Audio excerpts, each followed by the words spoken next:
Shut down. What?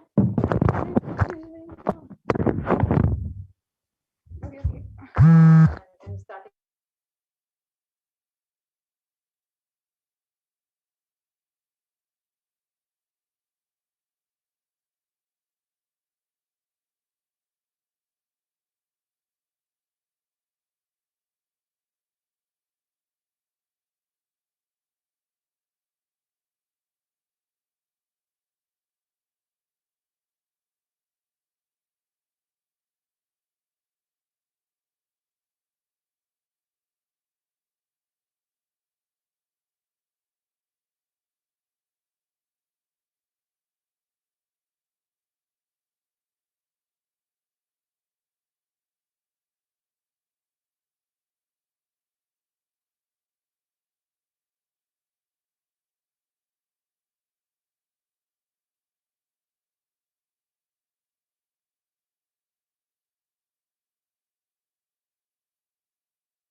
Nithyanandam Paramasukadam Kevalam Jnanamurtim Dvandvatitam Gagana Sadrisham तत्त्वमस्याद्विलक्ष्यम् एकं नित्यं विमलमचलं सर्वधी साक्षिभूतं भावातीतं त्रिगुणरहितं सद्गुरुं तं Namami.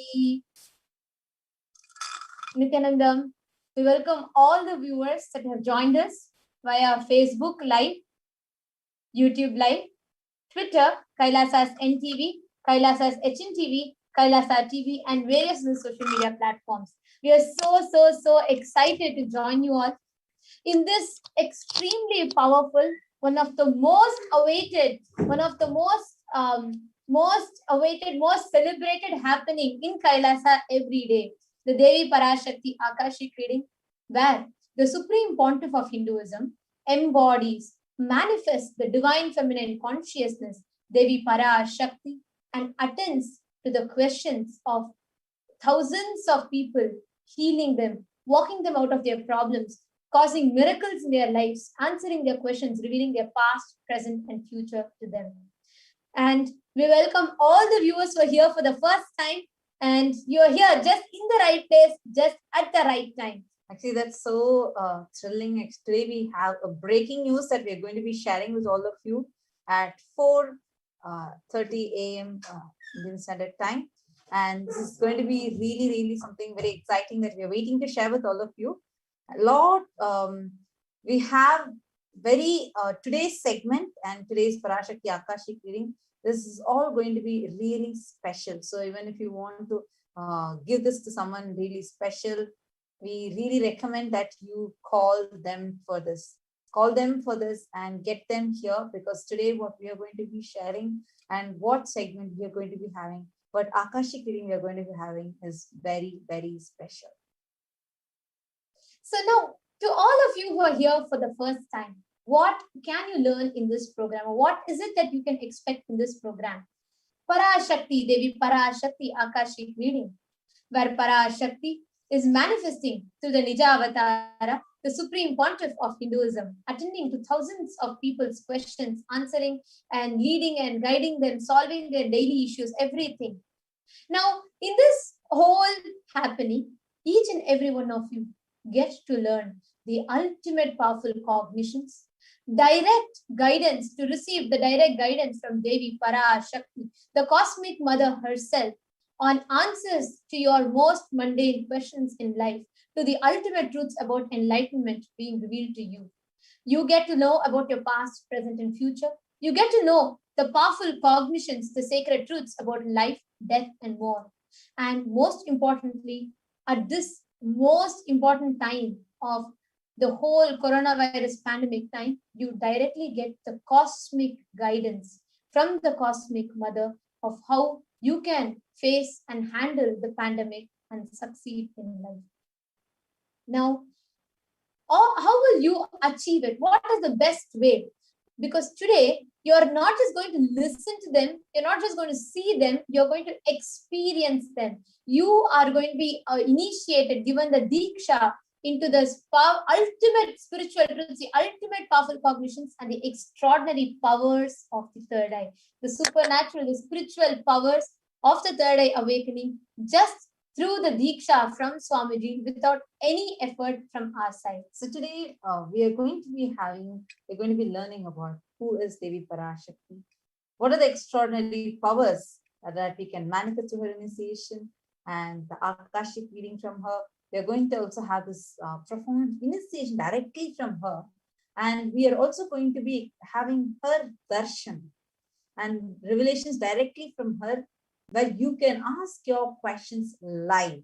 And Devi Parashakti herself, through the Supreme Pontiff of Hinduism, Jagadguru Mahasannidhanam, His Divine Holiness Bhagavan Shri Nithyananda Paramashivam, is going to be answering to all of us.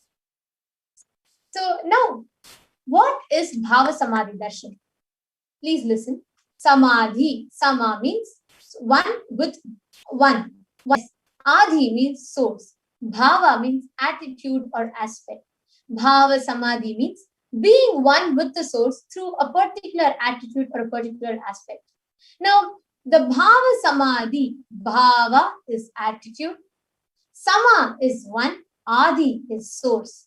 Being in one, the aspect that you choose to connect through that bhava, being in one with the source, Adi, is bhava samadhi. And what is the science of bhava samadhi darshan? To understand the divine, first thing you need to understand is the divine cosmic beings are real. They manifest from Kailasa, which is an enlightened time-space zone. They manifest through the deities, they manifest through the incarnations. The divine cosmic beings manifest through Archavataras, deities in temples, and through the Bhava Samadhi darshans in the Nijavataras, the living incarnations. Now, when the Bhava Samadhi darshan is actually happening, you experience the awakening of Kundalini Shakti. Kundalini Shakti is a latent inner potential energy that all of us have right now, which is dormant, but once awakened, it gives extraordinary abilities, manifestations that happens to us. The possibilities like third eye awakening or the ability to have remote vision, scan anyone's body, or levitation, teleportation, materialization, etc. So each of these are the different benefits of the just exiting and experiencing the Bhava Samadhi darshan. The influx of superconscious energy visibly slows down the aging process and improves our immunity with the increasing levels of coherence in the brain, and the whole brain comes alive, turning into a superconductor of the extraordinary energies of superconscious energies and giving us healing, empowering us, transforming our whole life itself. So even just a glimpse, just having a glimpse of darshan of the avatar creates a lasting transformation in you, cleanses lifetimes of karmas, raising you to the next level for superconscious breakthrough. Actually, during the Bhava Samadhi darshan, you experience the mirroring of neurons that happens inside you. Mirror neurons are very special neurons that activate and process all the observed movements, all the information, just through the process of seeing. Meaning, just when you see the avatar, whatever is happening in the avatar will start happening inside you. That is, our entire body silently, without any movement, recreates what is happening in the avatar distance is far away, experiencing the superconscious energy radiated by the avatar. Now, what are Akashic readings? Akashic readings are not like, it's not like a prediction where you just merely get to know about your past, present, and future. It's not just that. Akashic reading is a reading from cosmic archives. Understand, there are 5 dimensions that Swamiji elaborately explains about: length, breadth, depth, time, and space. Now, there is no such thing as past, present, and future in Akasha, the space dimension. And it is in that dimension which is where the whole readings, the cosmic archives, the past, present, future, everything is recorded. Only from the dimension of time starts past, present, and future. That is why in Akashic records, in the cosmic archives, which are stored in the cosmos, there's actually no such thing as past, present, or future. So whatever is yet to happen, already happening, or already has happened, all the 3 are clearly recorded in space. Now, knowing about all these sciences and understanding about all of this, who is the supreme pontiff of Hinduism? The one who has given all these sciences, who is he? The supreme pontiff of Hinduism, Jagadguru Maha Sannidhanam, His Divine Holiness Bhagavan Sri Nithyananda Paramashivam, is the founder and establisher of Kailasa, the cosmic Hindu nation. And Swamiji, the supreme pontiff of Hinduism, is the 1008th incarnation of Paramashiva.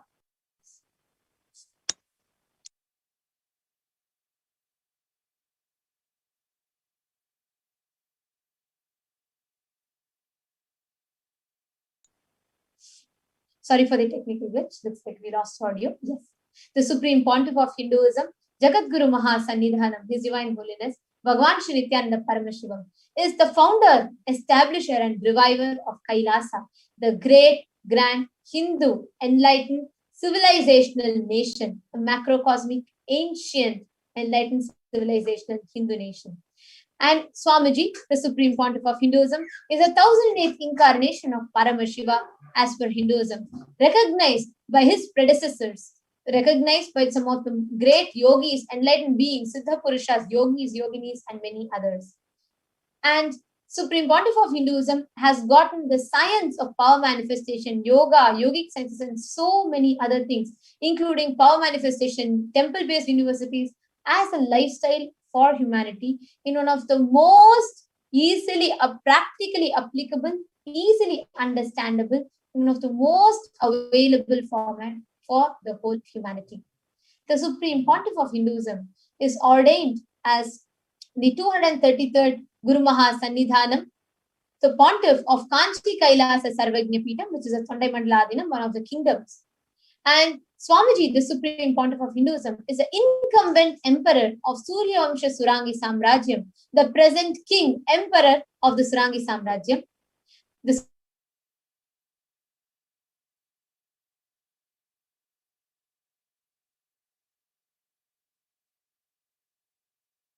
of Madurai. The Supreme Pontiff is also the present emperor, the Acharya Mahamandaleshwar, the Mahamandaleshwar of Atal Akhada, the ancient apex body of Hinduism.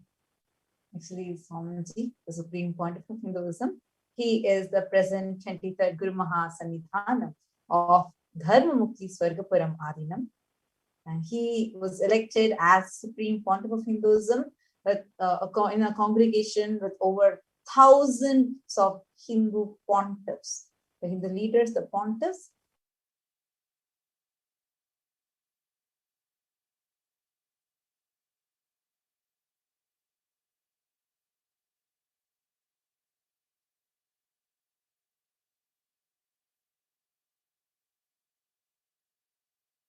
in 3 languages, namely English, Tamil, and Sanskrit. And he has translated, and this content is also translated into 50 languages with over 1,000 titles. And over 20 million copies of these books and articles are sold, read, and downloaded. Over 10,000 hours of discourses enriched over 1 billion lives digitally. And actually, he's the only person who is respected and revered as the commentator of all the major scriptures of Hinduism. Swamiji has commented on all the sacred scriptures, including the Upanishads, the 108 Upanishads, Bhagavad Gita, Brahma Sutras, Yoga Sutras, Shiva Sutras, Jain Sutras, Ashtavakra Gita, and many more. And also the Supreme Pontiff of Hinduism is honored as the leader of Hinduism, who is the most awarded, internationally recognized Hindu leader. And Swamiji is a reviver of 108 ancient Hindu sampradayas, which includes Rudras, Rudrakanyas, Rishis, Rishikas, Bhairavas, Bhairavis, and Sadhvis, Sannyasis, Swamis, Swaminis, and many others. Swamiji, the Supreme Pontiff, is the establisher of 1,000+ Kailasas, enlightenment ecosystems. And Swamiji is a founder and reviver of over 100 Sarvagnya Peethas. And Swamiji is a collector of the largest Hindu library with over 1 million books, 1 million palm leaf scriptures, and 20 million digital books, and many more. We can go on talking about the Supreme Pontiff of Hinduism, Swamiji, who has taken it all upon himself to give the superconscious breakthrough to the humanity. But now one of the most unique, most profound, most scientific, and a most extraordinary contribution that the Supreme Pontiff extended to the humanity is the science of power manifestation, where every individual has the innate ability in every individual to manifest extraordinary Shaktis is awakened effortlessly by the Supreme Pontiff of Hinduism. Now, so as all we the get viewers that are watching live right now on the YouTube, you all can start commenting. You are going to be experiencing a very, very interesting demonstration of the powers of third eye. We also have the Balasans, the Nithyananda yogis, who will be joining us for this segment. So we're talking about something called powers. So what are these powers? So now,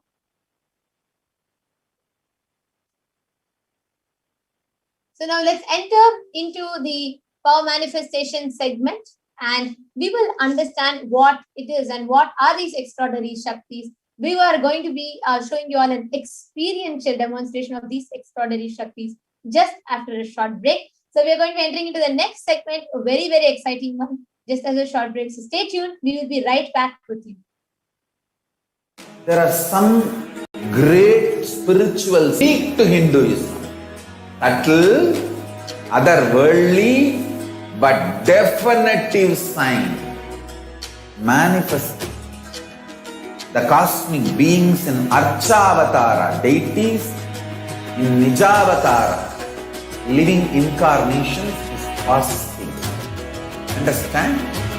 Priya Pada of Vedas and Agamas elaborately explain the whole science of making the cosmic beings manifest in Archavatara, deities and Nijavatara, living incarnations, both. During the Bhava Samadhi Darshan, literally those cosmic beings manifest through this body.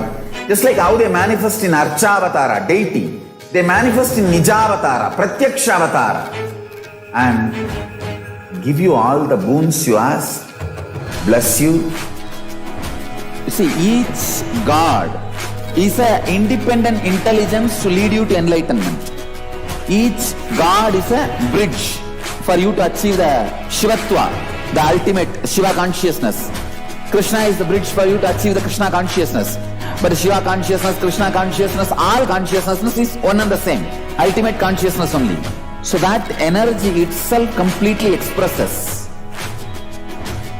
Just like Radhika, when I see my own sweetness in the mirror, I become eager to taste it. I find that the only way to relish this sweetness is through the constitution of Sri Radhika.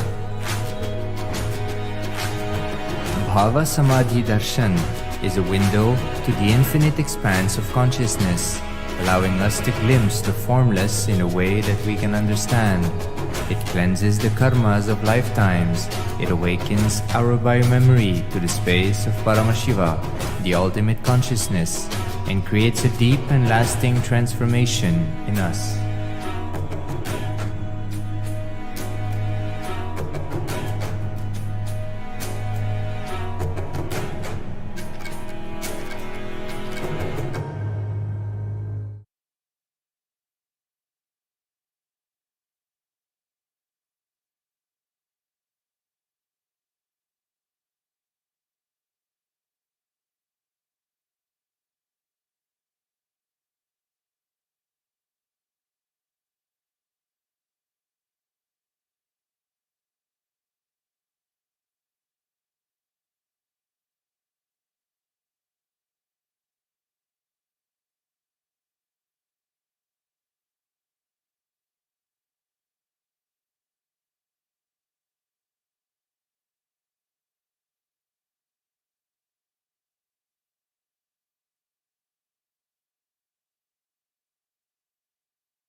There are some great spiritual sciences unique to Hinduism. Subtle, otherworldly, but definitive sign manifesting.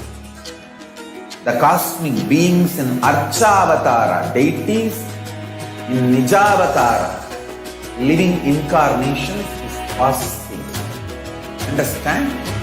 Priya Pada of Vedas and Agamas elaborately explain the whole science of making the cosmic beings manifest in Archavatara, deities and Nijavatara, living incarnations, both.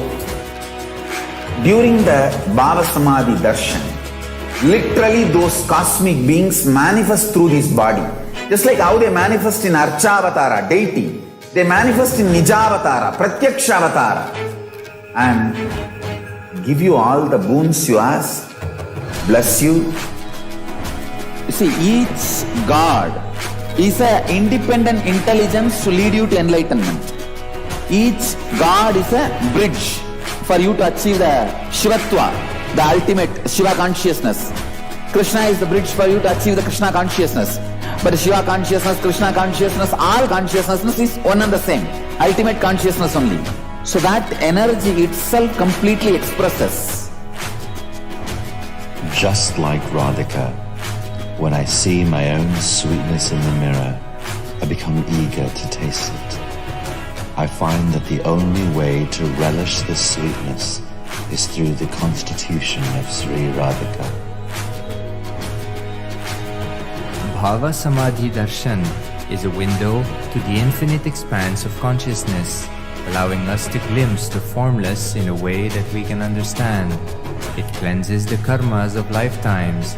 It awakens our biomemory to the space of Paramashiva, the ultimate consciousness, and creates a deep and lasting transformation in us.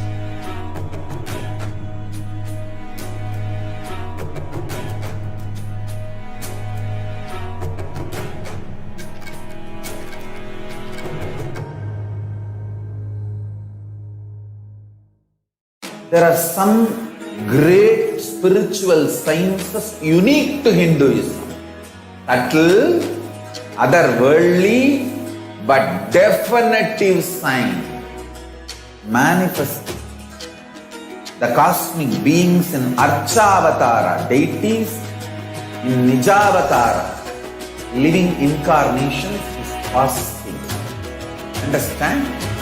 Kriya Pada of Vedas and Agamas elaborately explain the whole science of making the cosmic beings manifest in Archavatara, deities and Nijavatara, living incarnations, both.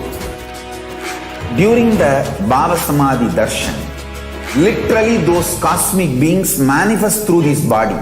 Just like how they manifest in Archavatara, deity, they manifest in Nijavatara, Pratyakshavatara, and give you all the boons you ask, bless you. You see, each God is an independent intelligence to lead you to enlightenment. Each God is a bridge for you to achieve the Shivatva, the ultimate Shiva consciousness. Krishna is the bridge for you to achieve the Krishna consciousness. But Shiva consciousness, Krishna consciousness, all consciousness is one and the same. Ultimate consciousness only. So that energy itself completely expresses.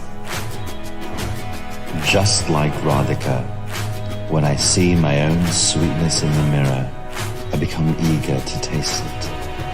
I find that the only way to relish this sweetness is through the constitution of Sri Radhika. Nithyanandam, Nithyanandam. welcome back, dear viewers. Now let's enter into a very exciting power manifestation segment. We're actually going to be learning what are these powers. See, today we are going to be manifesting extraordinary powers of the third eye.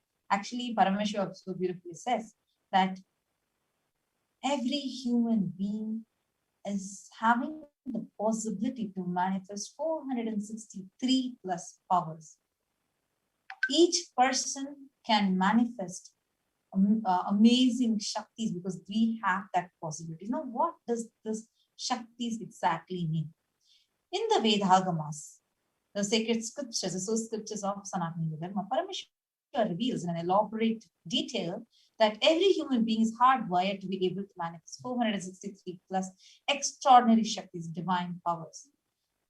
And manifesting powers are described as a system, method, and science for human beings to explore the various possibilities and powers and have access to the various states of consciousness, various dimensions.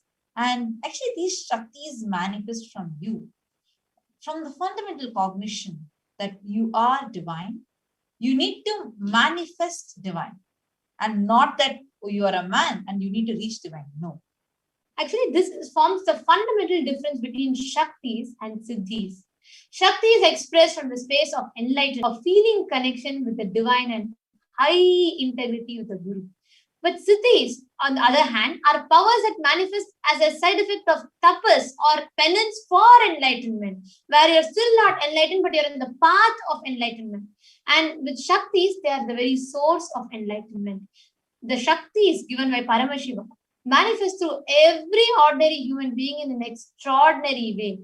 And they, just after the Diksha, they start manifesting. On Siddhis, on the other hand, they manifest after severe penance, severe tapas to select few people who are very intense with their penance. Actually, this is not because it does. It's the siddhis are not the ones that manifest from anything else, but the penance that you do. The problem with that is that because it's what you are doing, even if your mind slips a little, you may get diverted from enlightenment.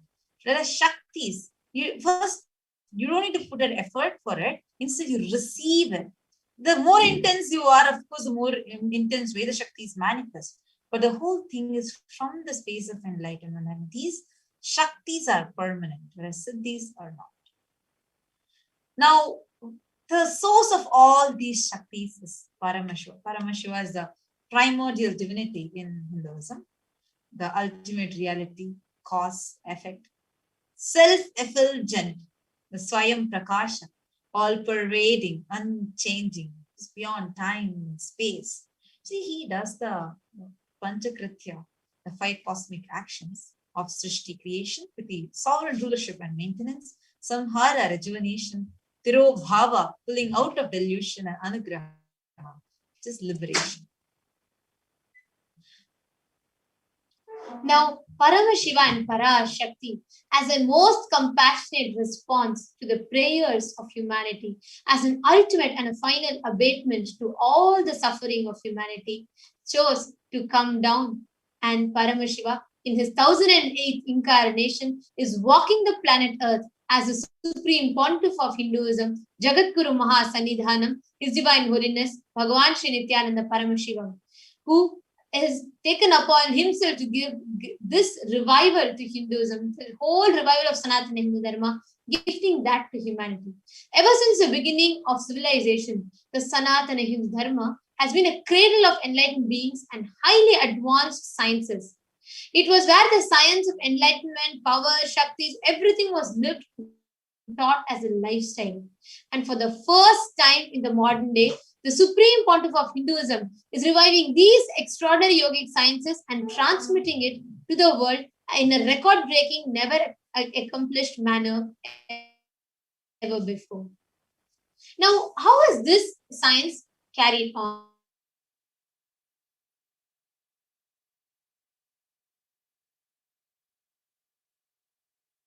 From time immemorial to planet Earth, through the master disciple Shiva was birthed by so many enlightened beings, enlightened masters, yogis, yoginis, Brahma yogis, sadhus, sannyasis, rishis, and so many others who are adepts and who are extraordinary enlightened beings that were living on planet Earth. And some of them are like Annamalai Swamigal and Yogiram Sarath Kumar, Tiruchi Mahaswamigal, and many others. You all can see in the picture the young avatar in the center. And yes, you can see that small boy standing in the center was none other than the Supreme Pontiff. At the age of 3, when this photograph was taken, he was clear about the purpose of his avatar.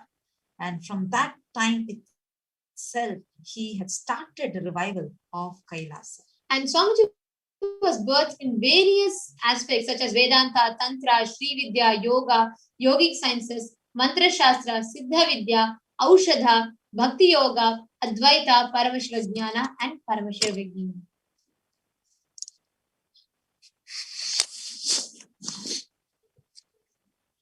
Now, how do we awaken these Shaktis into it? There is a process called Diksha. And Diksha is where the superconscious, extraordinary spiritual Shaktis are transmitted from an avatar into an individual human being just through the touch, the physical touch, mantra, sparsha, or look, nayana, or mantra, a word. Now, Swamiji has transmitted these Shaktis without us having to do anything in the most effortless way for us by just passing his own experience into us as Diksha. Diksha is the direct transfer of spiritual energy by an enlightened being through look, word, or touch. The traditional Vedic book Navaratneshwara states, Sarva Samapi Dikshana Muktihi Phalavakhanditam Avirodhat Bhavantyeva Prasangyastu Tayaha. The main benefit of all initiations is moksha, enlightenment. As a side effect,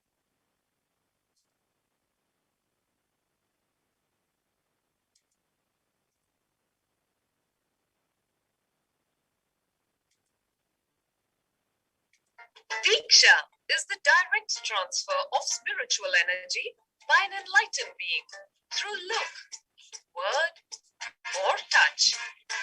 The traditional Vedic book Navaratneshwara states, Sarva Samapi Dikshana Muktihi.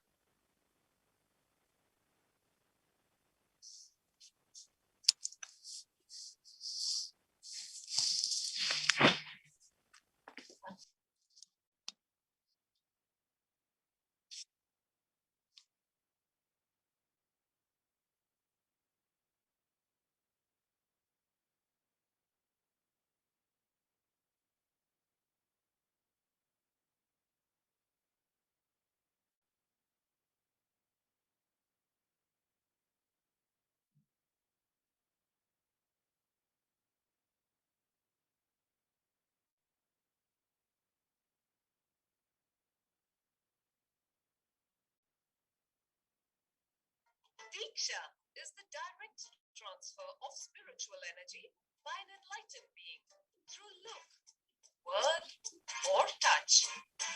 The traditional Vedic book Navaratneshwara states, Sarva Samapi Dikshana Muktihi Phalavakhanditam Avirodhat Bhavantyeva Prasangyastu Tayaha. The main benefit of all initiations is moksha, enlightenment. As a side effect, health, wealth, leadership, and well-being happen. And in Rudrayamala Tantra, Shiva says, Devi Diksha Vihinasya Nasiddhi Nacha Sadgati Tasmat Sarva Prayatnena Na Shito Bhavet.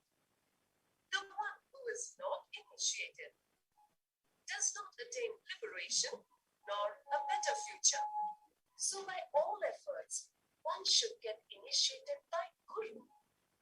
What is the science of initiation? Neuroscience has proved that the process of initiation floods the brain with energy. This is the superconscious energy of Kundalini, our own highest inner potential energy. As the Kundalini flows from the thalamus to the cortex, it sets up a powerful energy loop within the brain, which awakens the latent non-mechanical parts which we have never used before. With increasing levels of coherence, the whole brain comes alive, turning into a superconductor of conscious energies that heal, empower, transform our lives, bliss and fulfillment. Initiation creates high awareness, visualization, creativity. It also slows the aging process.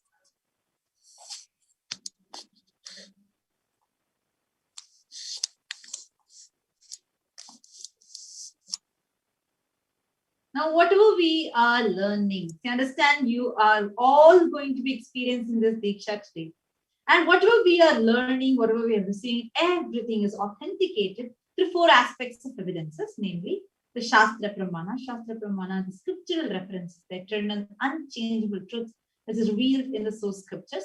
The next is Apta Pramana, Apta experiences from the great Aptas, authorities of Swamiji's own experience.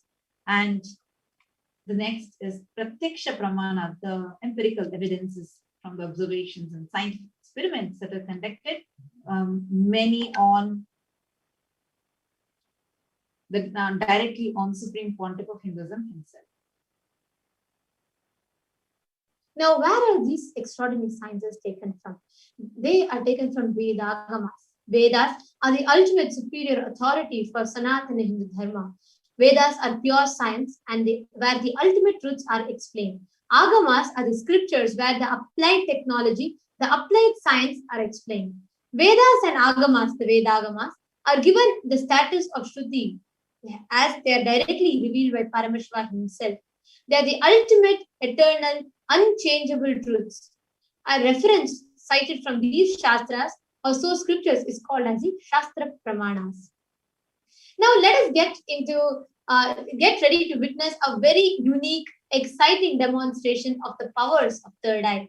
So the first that we are going to be seeing is the power of third eye, where the ability to see with our eyes closed or eyes blindfolded. Now we are going to be chanting the reference from the scriptures. So this is from the Vijnana Bhairava Tantra. Kapalantar manonyasya tishtanmilita lochanaha kramena manasodhadya lakshaye lakshyamuttamam.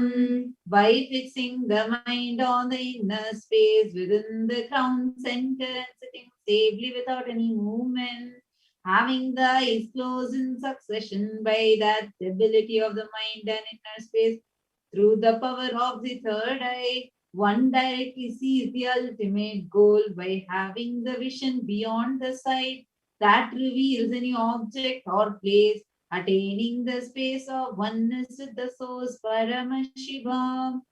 The next is the Apta Pramana, actually, as we were referring to earlier. Apta Pramanas are from the experiences of the great Aptas, enlightened masters, great Vedic scientists. So here we have a reference from Mahabharata where how the third eye, where the reference for third eye, you can see the reference for third eye awakening and seeing through third eye, multiple places in Mahabharata. Actually, one such reference is where Krishna initiates Arjuna into third eye. He says, just before revealing his cosmic form, Krishna says, Natu mam shakyase drashtum anenaiva svachakshusha divyam dadami te chakshu pashyam me yogamaishwaram. But you cannot see my cosmic form with these physical eyes of yours. Therefore I grant you the divine third eye. Behold my cosmic opulence.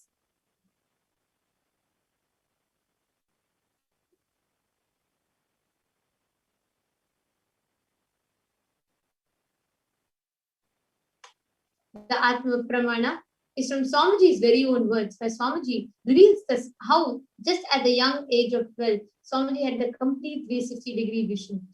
This extraordinary experience that Swamiji revealed is not just where Swamiji explained it, but it is clearly scientifically established, the Pratyaksha Pramana, the empirical evidence from observation and scientific experimentation. With in the US, with some of the latest equipments available, some top researchers and biostatisticians and neurologists conducted a research on Swamiji, reading how an avatar's body functions. One of the most profound findings was when the PET, the positron emission tomography, was performed on Swamiji, reading the performance of the brain waves and brain activities.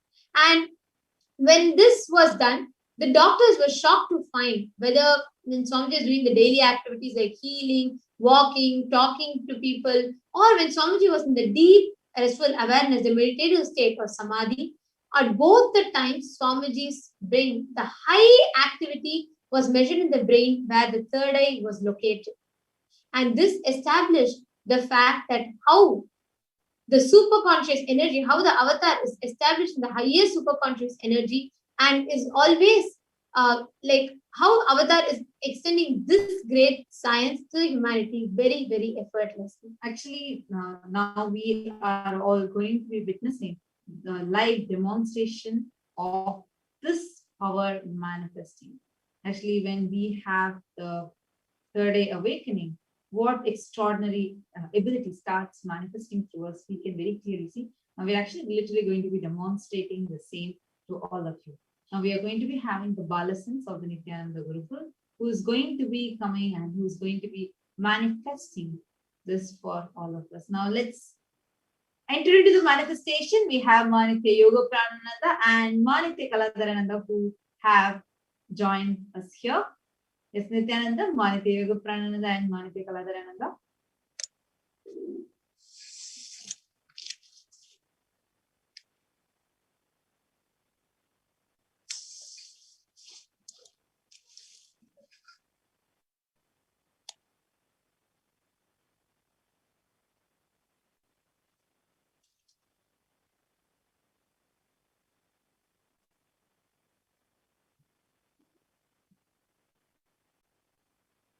Yes.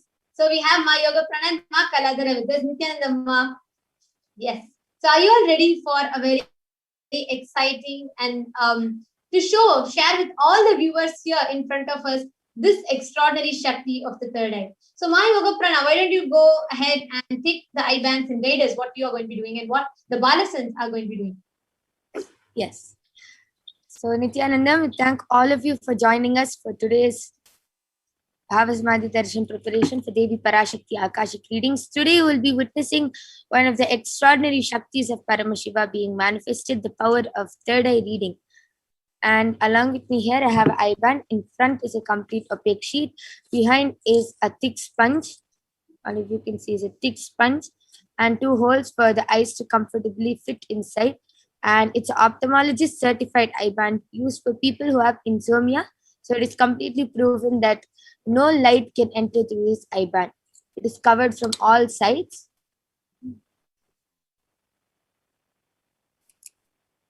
Beautiful. Yes. So now Ma Yoga Prana, why don't you go ahead and put that eye band on Manitya Kaladarananda. So we can see now the Balasans are having their eyes, getting their eyes completely covered, completely tight. Now,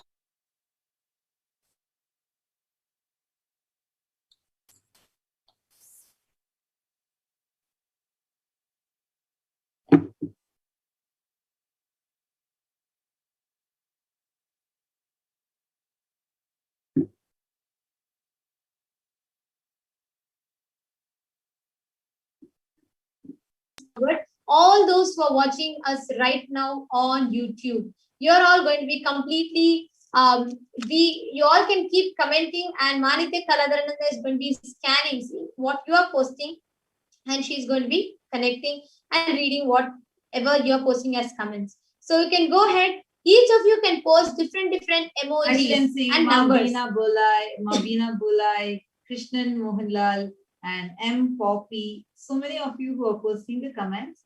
Go ahead and post your comments now. Start putting different emojis and stickers. And numbers. You can post your phone numbers, different numbers. So you can post any numbers or stickers or emoticons, which Ma Kaladarananda is going to be identifying and she is going to be reading for us.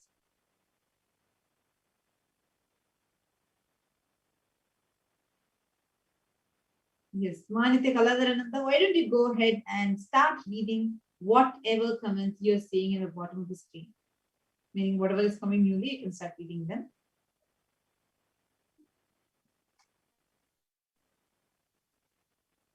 Okay, so the latest comment is from M.POPI. He has posted, "Thank you, Guru, for blessings. I got a good job and I can keep my..."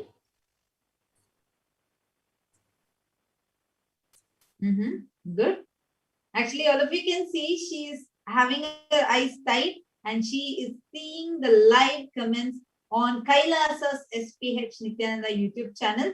And whatever is coming is the comment under that she is reading. So all of you can come join us in the live chat and start posting your comments here so she can start reading them for you.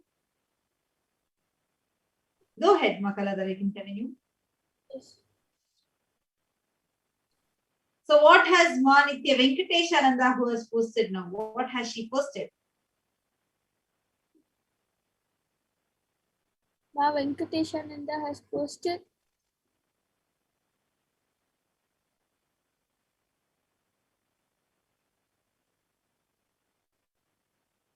so she has posted 1 with 6 zeros. Correct. Yes. Great. Beautiful. We can actually have people post emojis, numbers, different combinations of numbers, letters, etc. So all of you that are watching us, please feel free, go ahead and post different numbers. We already have Ma Venkateshananda who started posting numbers. You all can feel free to go ahead and comment different numbers or emojis that you want. And Ma Kaladarananda is here reading what each of you are posting.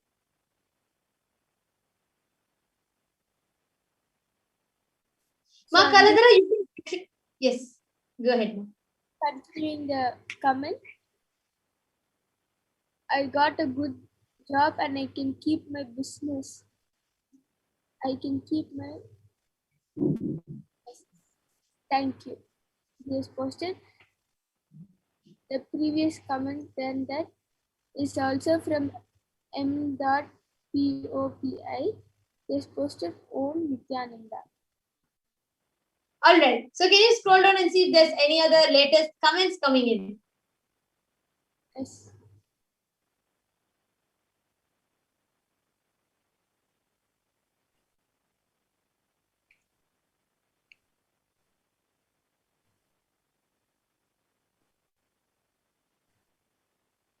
Yes, go ahead and start reading the latest comments that are coming in.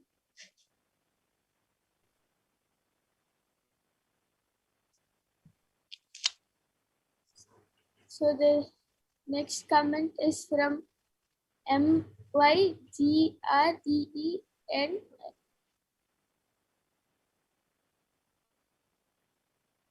My green lotus has posted Nithyanandam with a namaste emoji. This Ma INDIRA green color. And beautiful. Yes. Yes, next comment.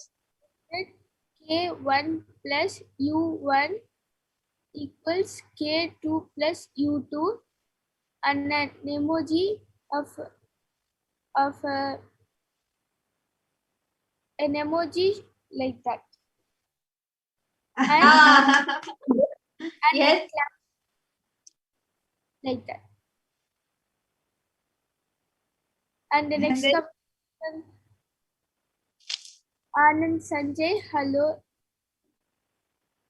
It's from Anand Sanjay and he has posted hello. And next comment is also from Anand Sanjay. Anand SAJAN. I posted Ma, when will Corona end? Yes. And you can have E equals MC2. And ha ha ha ha. Yes.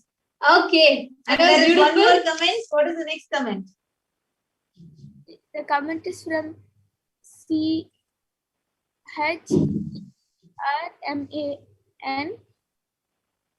Babu has posted amazing. And again, Julie Plant has posted wow, wonderful, cool. Beautiful, Ma. Thank yes, you so it much, was indeed wonderful and cool. Thank you so much, Ma Kaladra. Actually, now all the viewers, Charvan Babu Ayya, Julie Platt, Anand Sajanaya, and many others that are watching us, we would like to show you actually, Ma Kaladra, can you just turn around and still in place, even as you were reading it, it's still intact and in place. Thank you so much, Ma. Why don't you actually lift your head up, like lift your chin up? Yes, thank you so much. You can go ahead and remove Ma Nithya Kaladarananda's eye band.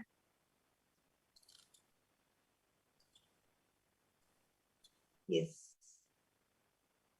Wonderful, Ma. Thank you so much. Y'all can see how the eye band is intact. Yes, thank you. Actually, just to let all of you know, it's around 2:40 a.m. Indian Standard Time. And even in this time, we having this ability to manifest the power no matter what time it is. It's really amazing. It's just purely Swamiji's blessing.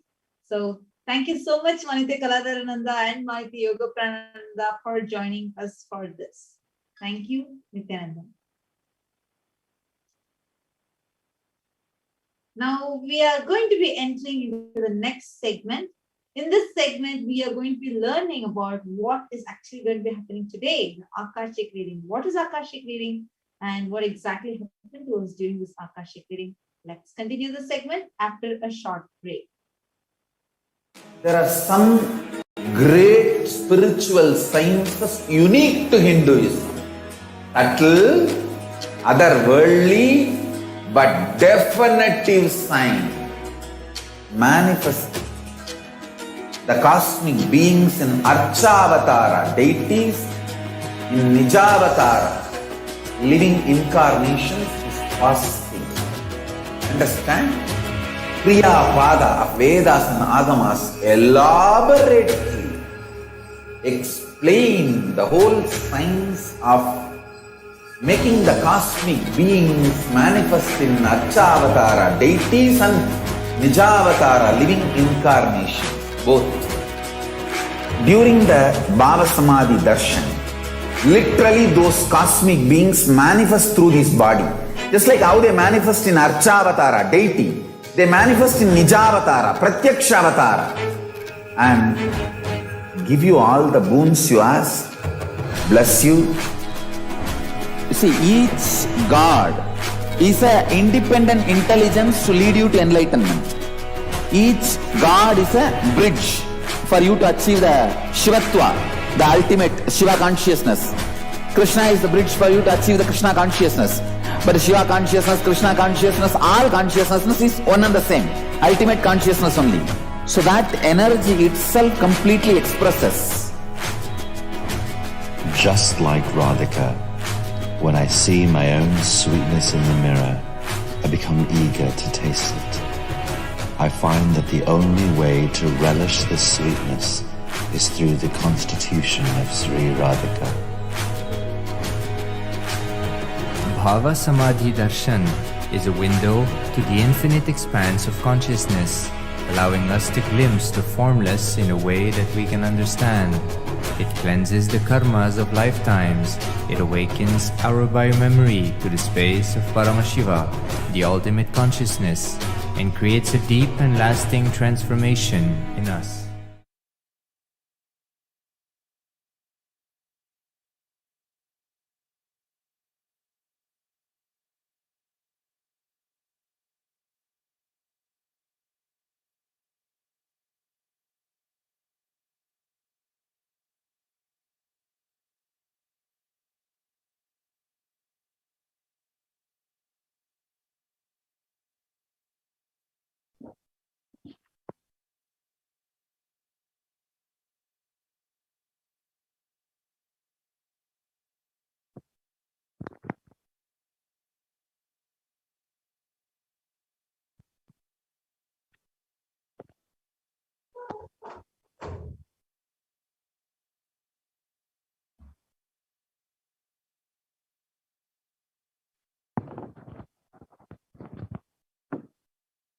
Yes, welcome back, dear viewers, from that short break after a very interesting, astounding power demonstration of the powers of third eye by the Nithyananda Gurukul Balasana.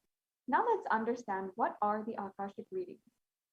Akashic records are the readings from the time and space. Whatever has happened in time is there as a file. As it's told by the Supreme Pontiff of Hinduism, nothing can be destroyed. Please understand, none of your actions, thoughts, plans, emotions, words, nothing can be destroyed. Akashic records are the cosmic archives of everything that happened, happening, or will happen.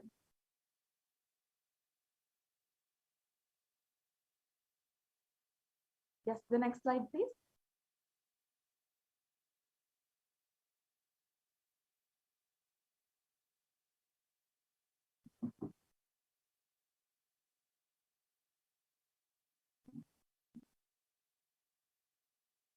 Akashic records are the verbal, visual, five-dimensional documents.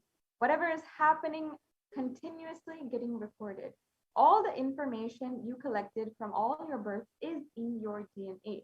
And you can access some of them just to understand and not to waste time doing the same actions again and again and caught in the cyclical cycle of karma.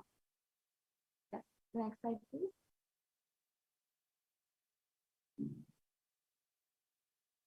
It is not a prediction, please understand. It is a reading from the cosmic archive. There is no such thing as past, present, and future. Beyond space, creation and destruction happen simultaneously. In the dimension of time starts the past, present, and future. But in the Akashic record, there is no past, present, or future. And that is why we call it as what is happened or happening and yet to happen. And each of these are clearly recorded in the Akashic record.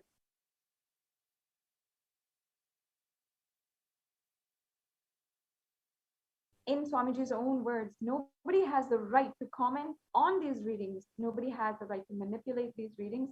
Nobody has the right to interpret or comment on these readings. They are complete unto themselves. For anybody who lives in tune with the cosmos, the Jivan Mukti, living enlightenment, does not need any special practice other than listening to these great readings again and again. When you listen to these great readings, naturally your negative logic is penetrated, broken, and these great truths settle in your inner space and they make you live enlightenment. As the avatar of Paramashiva who has graced humanity, and he's giving the darshan in the form of Devi Parashakti, revealing answers to questions to the yearning of seekers as solutions, breakthroughs, and liberating humanity from pain and suffering. Any answer given by Devi Parashakti is not just an answer, but a karmic breakthrough for the receiver. And that's why only an avatar can decode the Akashic reading.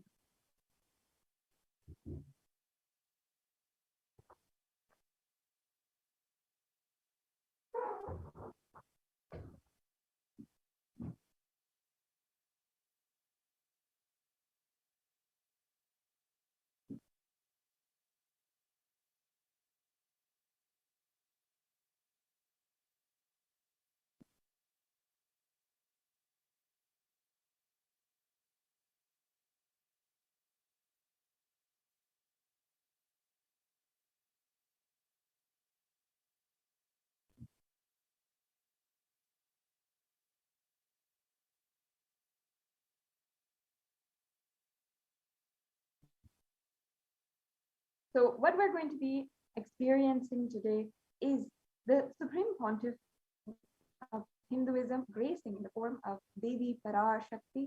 And he himself says that Devi Parashakti does not read the past, present, or future. She goes one step beyond and literally just manifests what you want.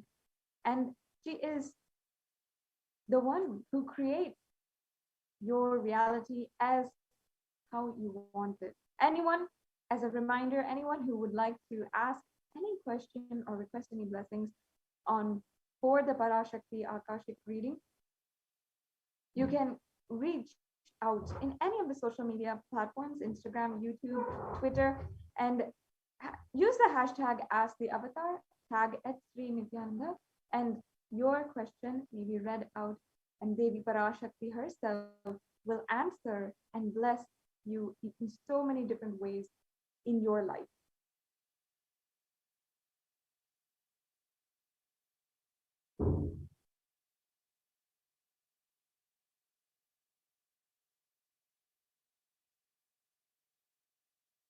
So the Shastra Pramana, or the scriptural reference to manifest powers of Akashic reading, is from the Vijnana Bhairava Tantra, Dharana 61 and Sutra 84. The chant goes, Akasham vimalam pashyam kritva drishtam nirantaram tabdham tat chat Devi Bhairavam Vipur Apyuyat. Bhagavan Paramashiva says looking at the spotless, infinite etheric space, Akasha, beyond the sky and clouds, one should fix one gaze from the third eye without blinking, continuously, and make the body and inner space steady and motionless in the very moment. O Devi, one attains the nature and powers of the infinite space, Bhairava.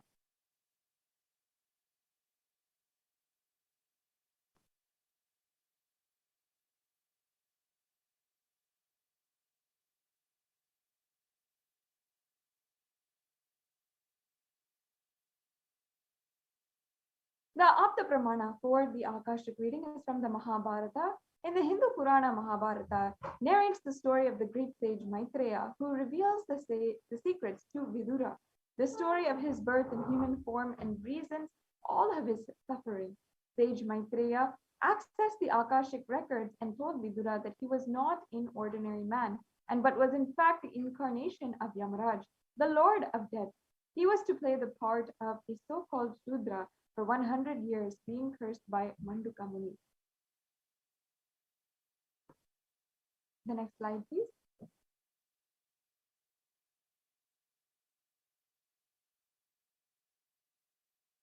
And some of the benefits of the Akashic reading is including accessing the memories collected inside of your DNA and making sure, ensuring that you do not waste time doing the same actions again and again.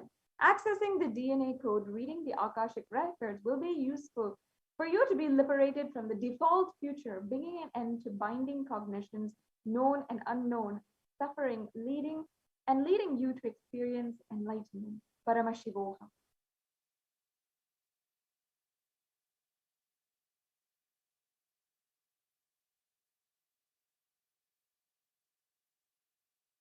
The initiated Balasans of Nithyananda Gurukul can view the Akashic records. However, only an avatar can alter, edit, upgrade, and change the Akashic records.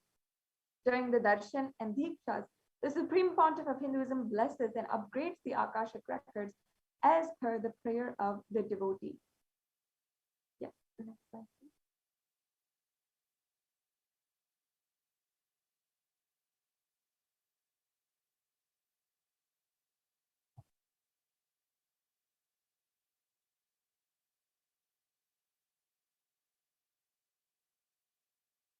Now, if you're wondering, what can you ask during the Akashic reading?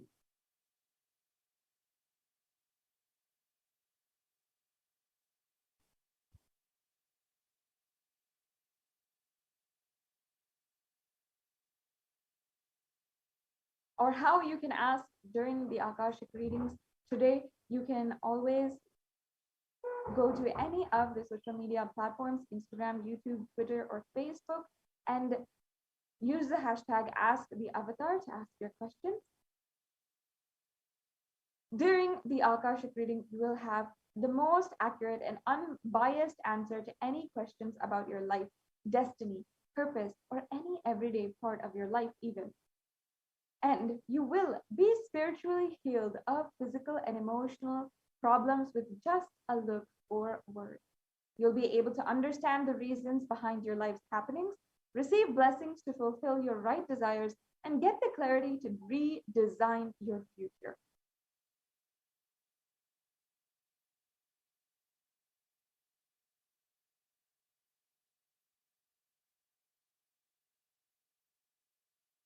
Yes. So this is the summary of what you'll be able to understand, what you'll be able to experience during the Akashic records, which we will be able to experience shortly. In the next and further segments, we will be understanding more and more about who is Devi Parashakti, why connect with the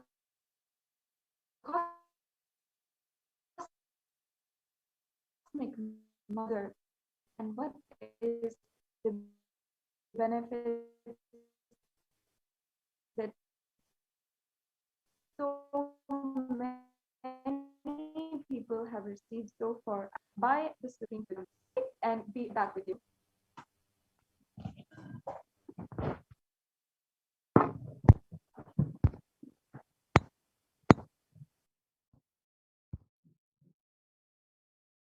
There are some great spiritual sciences unique to Hinduism.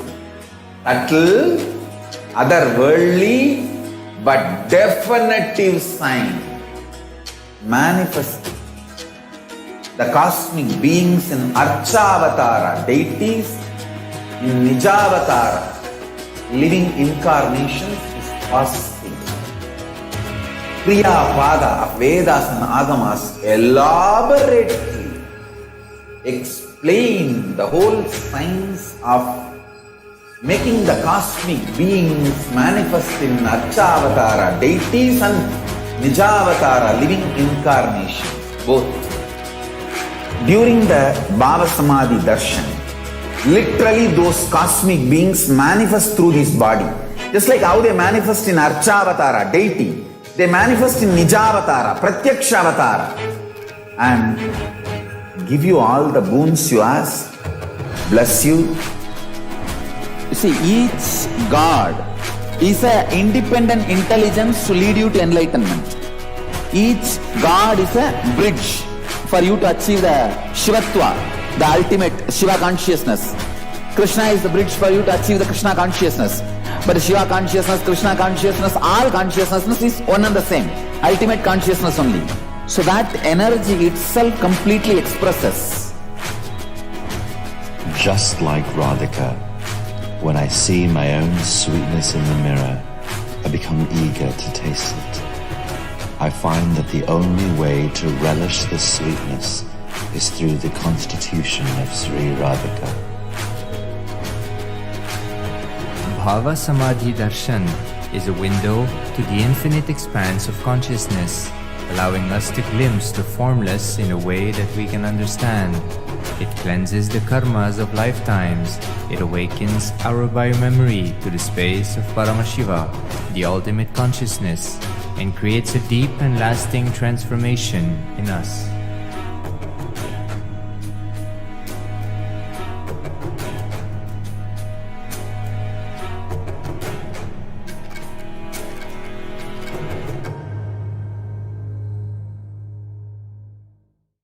There are some great spiritual sciences unique to Hinduism.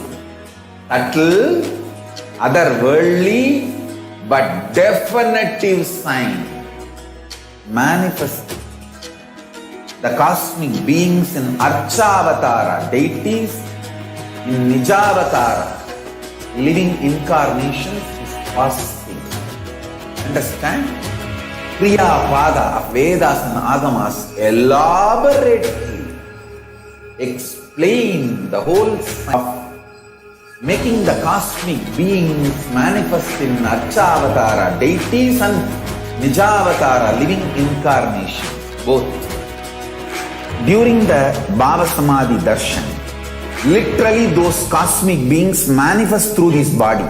Just like how they manifest in Archavatara, deity, they manifest in Nijavatara, Pratyakshavatara, and give you all the boons you ask, bless you. You see, each God is an independent intelligence to lead you to enlightenment. Each God is a bridge for you to achieve the Shivatva, the ultimate Shiva consciousness. Krishna is the bridge for you to achieve the Krishna consciousness. But Shiva consciousness, Krishna consciousness, all consciousness is one and the same. Ultimate consciousness only. So that energy itself completely expresses. Just like Radhika, when I see my own sweetness in the mirror, I become eager to taste it. I find that the only way to relish the sweetness is through the constitution of Sri Radhika. Bhava Samadhi Darshan is a window to the infinite expanse of consciousness, allowing us to glimpse the formless in a way that we can understand. It cleanses the karmas of lifetimes. It awakens our biomemory to the space of Paramashiva, the ultimate consciousness, and creates a deep and lasting transformation in us.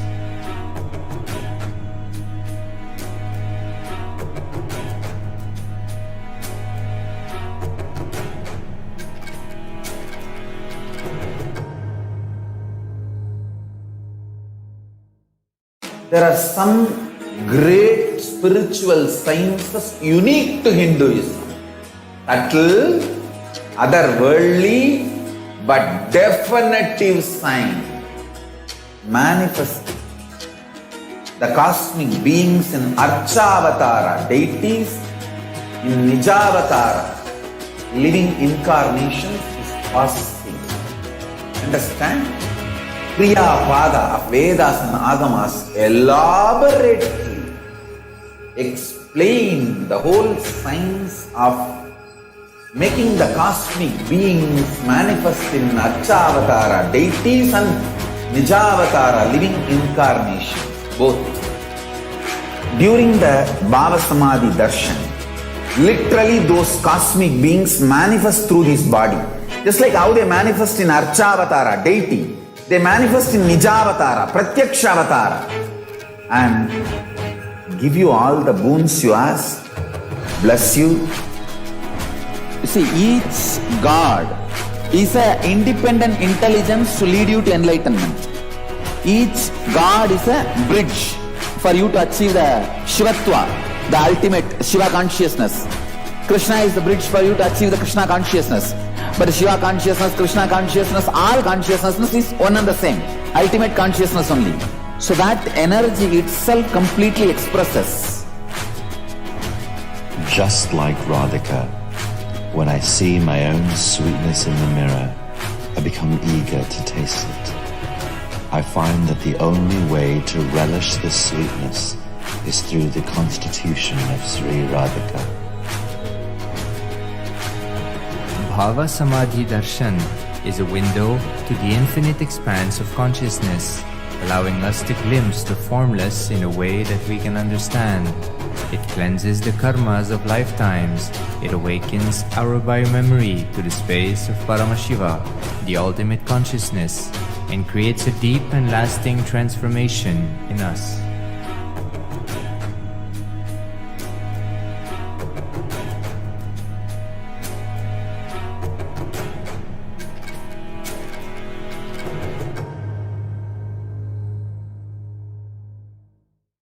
There are some great spiritual sciences unique to Hinduism.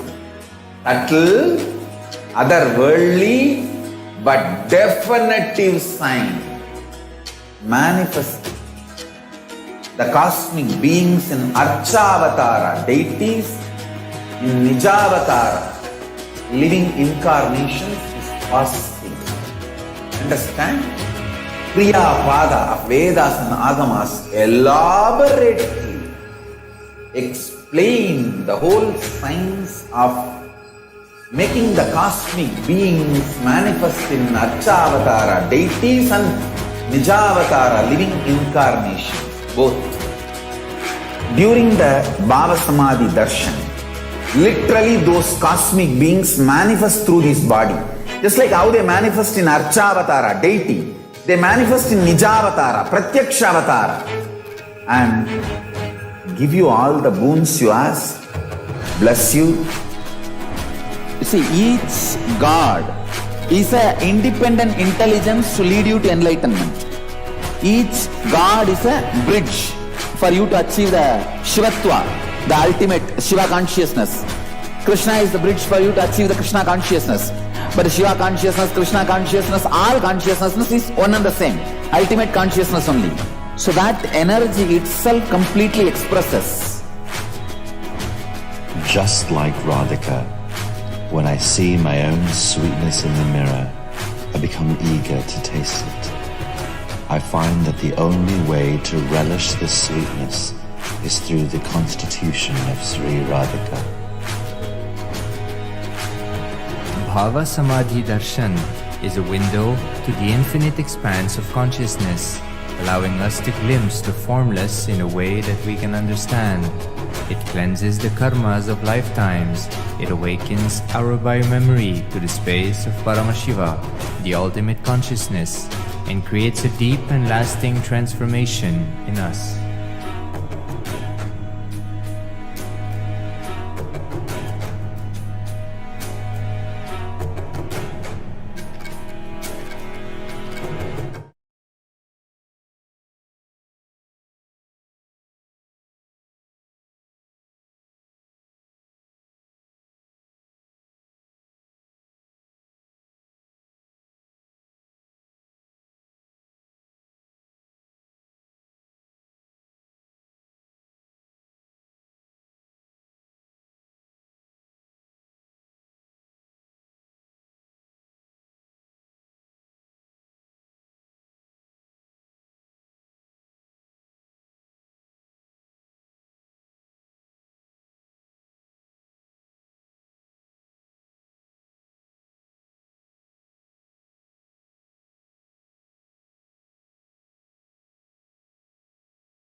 There are some great spiritual sciences unique to Hinduism. Subtle, otherworldly, but definitive sign. Manifesting the cosmic beings in Archavatara, deities in Nijavatara, living incarnations is possible. Understand? Kriya Pada of Vedas and Agamas elaborately explain the whole science of making the cosmic beings manifest in Archavatara, deities and Nijavatara, living incarnations, both. During the Bhava Samadhi Darshan, literally those cosmic beings manifest through this body. Just like how they manifest in Archavatara, deity, they manifest in Nijavatara, Pratyakshavatara, and give you all the boons you ask, bless you. You see, each God is an independent intelligence to lead you to enlightenment. Each God is a bridge for you to achieve the Shivatva, the ultimate Shiva consciousness. Krishna is the bridge for you to achieve the Krishna consciousness. But Shiva consciousness, Krishna consciousness, all consciousness is one and the same. Ultimate consciousness only. So that energy itself completely expresses. Just like Radhika, when I see my own sweetness in the mirror, I become eager to taste it. I find that the only way to relish this sweetness is through the constitution of Sri Radhika. Bhava Samadhi Darshan is a window to the infinite expanse of consciousness, allowing us to glimpse the formless in a way that we can understand. It cleanses the karmas of lifetimes. It awakens our biomemory to the space of Paramashiva, the ultimate consciousness, and creates a deep and lasting transformation in us.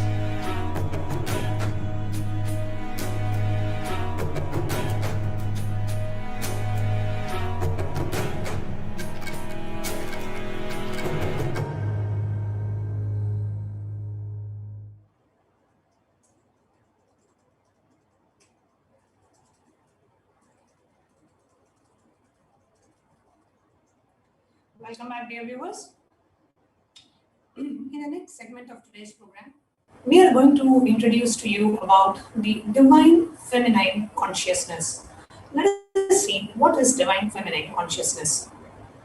So we're going to start with introducing the Dhyana Shloka of Devi Parashakti from Saundariya Lahari. Shiva Shaktya Yukto Yati Bhavati Shakta Prabhavitum Nache Devam Devo Nakalu Kushalaha Spanditumapi Atastvam Aradhyam Harihara Virinchadi Virapi Pranatvam Stotvam Va Katamakrada Punyaha Prabhavati. Lord Shiva only becomes able to do the creation in this world along with Shakti. Without her, even an inch he cannot move. And so how can one who does not do good deeds or one who does not sing your praise become adequate to worship you, O Goddess mine, who is worshipped by the Trinity? The next verse that we have, the Shastra Pramana, Bhavanitvam dasi mahi vitaradrishtim sakarunam iti spotvam vanchan kadyati bhavanitvam nitiyaha tadaivatvam tasmai disasi nija sayuchya padavim mukunda brahmendra sputa makuta nirajita padam. If anyone who has a wish in his mind to pray, you Bhavani, my mother, please shower on me a part of your merciful look. Even before he says, you Bhavani, you, my goddess, would give to him the water falling from the crowns of Vishnu, Rudra and Brahma at your feet and grant him eternal life in your world. Devi Parashakti, Devi, the ultimate pure feminine consciousness. All the great things start only with the mother. Bhuvaneshwari is the cosmic mother, her cosmic womb from which billions and billions of universes comes out and goes in. The source where the Big Bang and the black hole goes on. Parashakti is the source of all of us. We all came from Parashakti, stay in Parashakti and go back to Parashakti. They are all literally waves in the ocean called Parashakti. Parashakti is a source Shakti, the source power from which all of us came, in which all of us are in even now, into which all of us are going to merge. It is like a wave, starts from the ocean, stays in the ocean, rises in the ocean, falls back into the ocean. We all start from Parashakti, stay in Parashakti, rise in Parashakti, drop in Parashakti, and merge back into Parashakti. Parashakti is the main deity of the sacred feminine and the divine consort of Bhagavan Paramashiva, who is the Lord of the supreme consciousness. Parashakti is the embodiment of Tyaga. And the whole worship of this divine feminine consciousness is so unique to Hinduism. And today we are all going to be blessed with the beautiful darshan of Devi Parashakti, and we are going to be blessed to receive her darshan and the Akashic readings of Devi Parashakti. And joining us today to share his experience of Devi Parashakti, today we have Vinayaka Srikantha from San Jose, who is here joining us to share his experience of Devi Parashakti's Akashic readings. So we are so happy to invite Vinayaka Ayya today. Nithyanandam Ayya. Nithyanandam. Nithyanandam, thank you so much for joining Nithyananda TV Live to share your experience of Devi Parashakti. Thank you so much for the opportunity, Ma. Thank you so much. Thank you. Yeah. So, what is it that you would like to share about your experience with Devi Parashakti's Akashic readings? Yeah, Ma. So it has been just very beautiful, very beautiful, very auspicious, very divine. Means what to say? Nitya Mangala, Nitya Kalyana, and all those auspicious things are just there, and the goodness you feel, the liveliness you feel when watching Parashakti's Akashic reading, just connecting with her, right? Just connecting with her, connecting with Devi, and receiving her, doing some little puja here and there, and saying Amma, Bamma, Tayi. So yeah, it has been, and by Parashakti's grace, Swamiji's grace, she has been answering. Has been giving so much, right? She has been giving so much, and so much of blessings, so much of auspiciousness. So indeed, blessed, Ma. That's what I feel. That's what. In one sentence, if you ask, just blessed. Supremely blessed. Feeling so blessed. Beautifully expressed, Aya. And yesterday's answer of Devi Parashakti to you still is so fresh and alive, I'm sure, in all of our minds. And what was the question that you asked, and what was the answer? Maybe you can tell our viewers. The question that I asked yesterday was basically what it means, till when when should we visit India or travel to India, and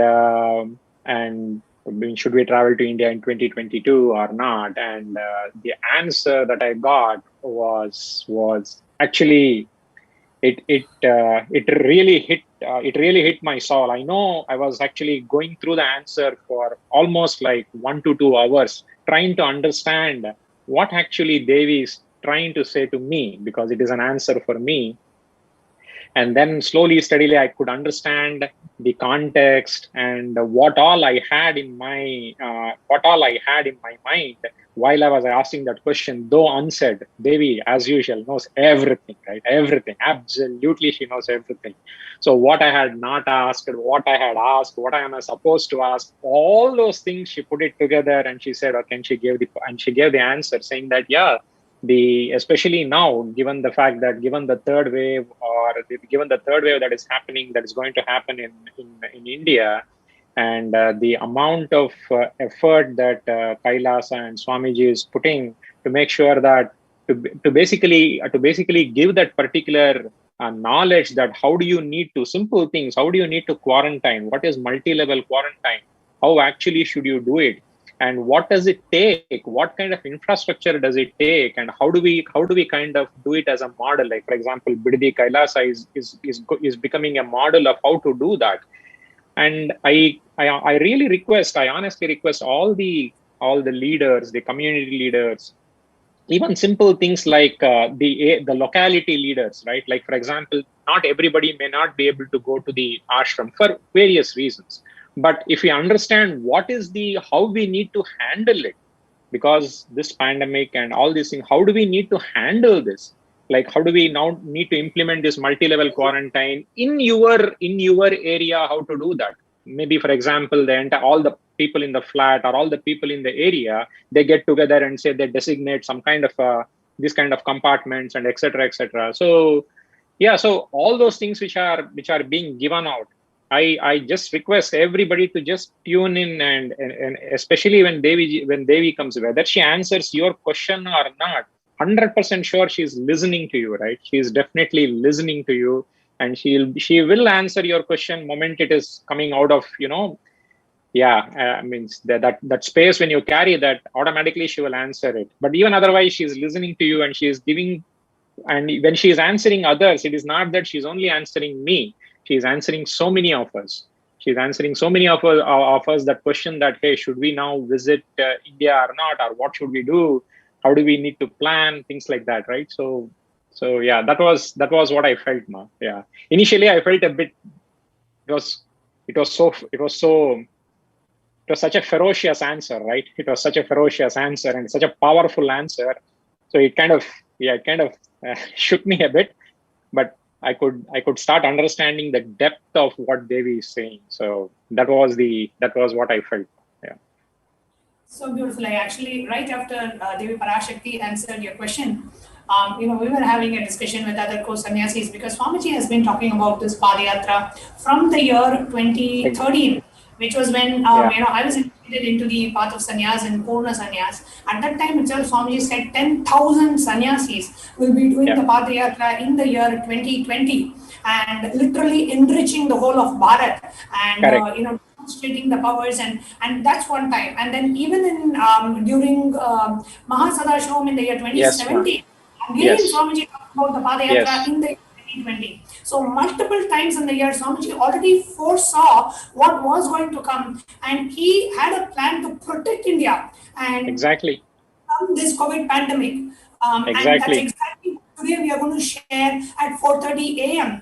You can see a scroll on the screen about the breaking news, how this whole bio war was waged on the Supreme Pontiff of Hinduism and his mission, stopping Supreme Pontiff of Hinduism from what was to could have prevented and protected India and Bharat Desha from the what is happening, right? The Kirmi Bhojanam, the hell that we are all seeing in India today, bodies burning and people not having spaces in the hospital, and people gasping, people dying like flies and mosquitoes, and what's happening, and dead bodies floating on Ganga and whatnot, and still we are not clear on the actual ground reality, because India is lying, the media is lying, we are not having the right picture to even understand.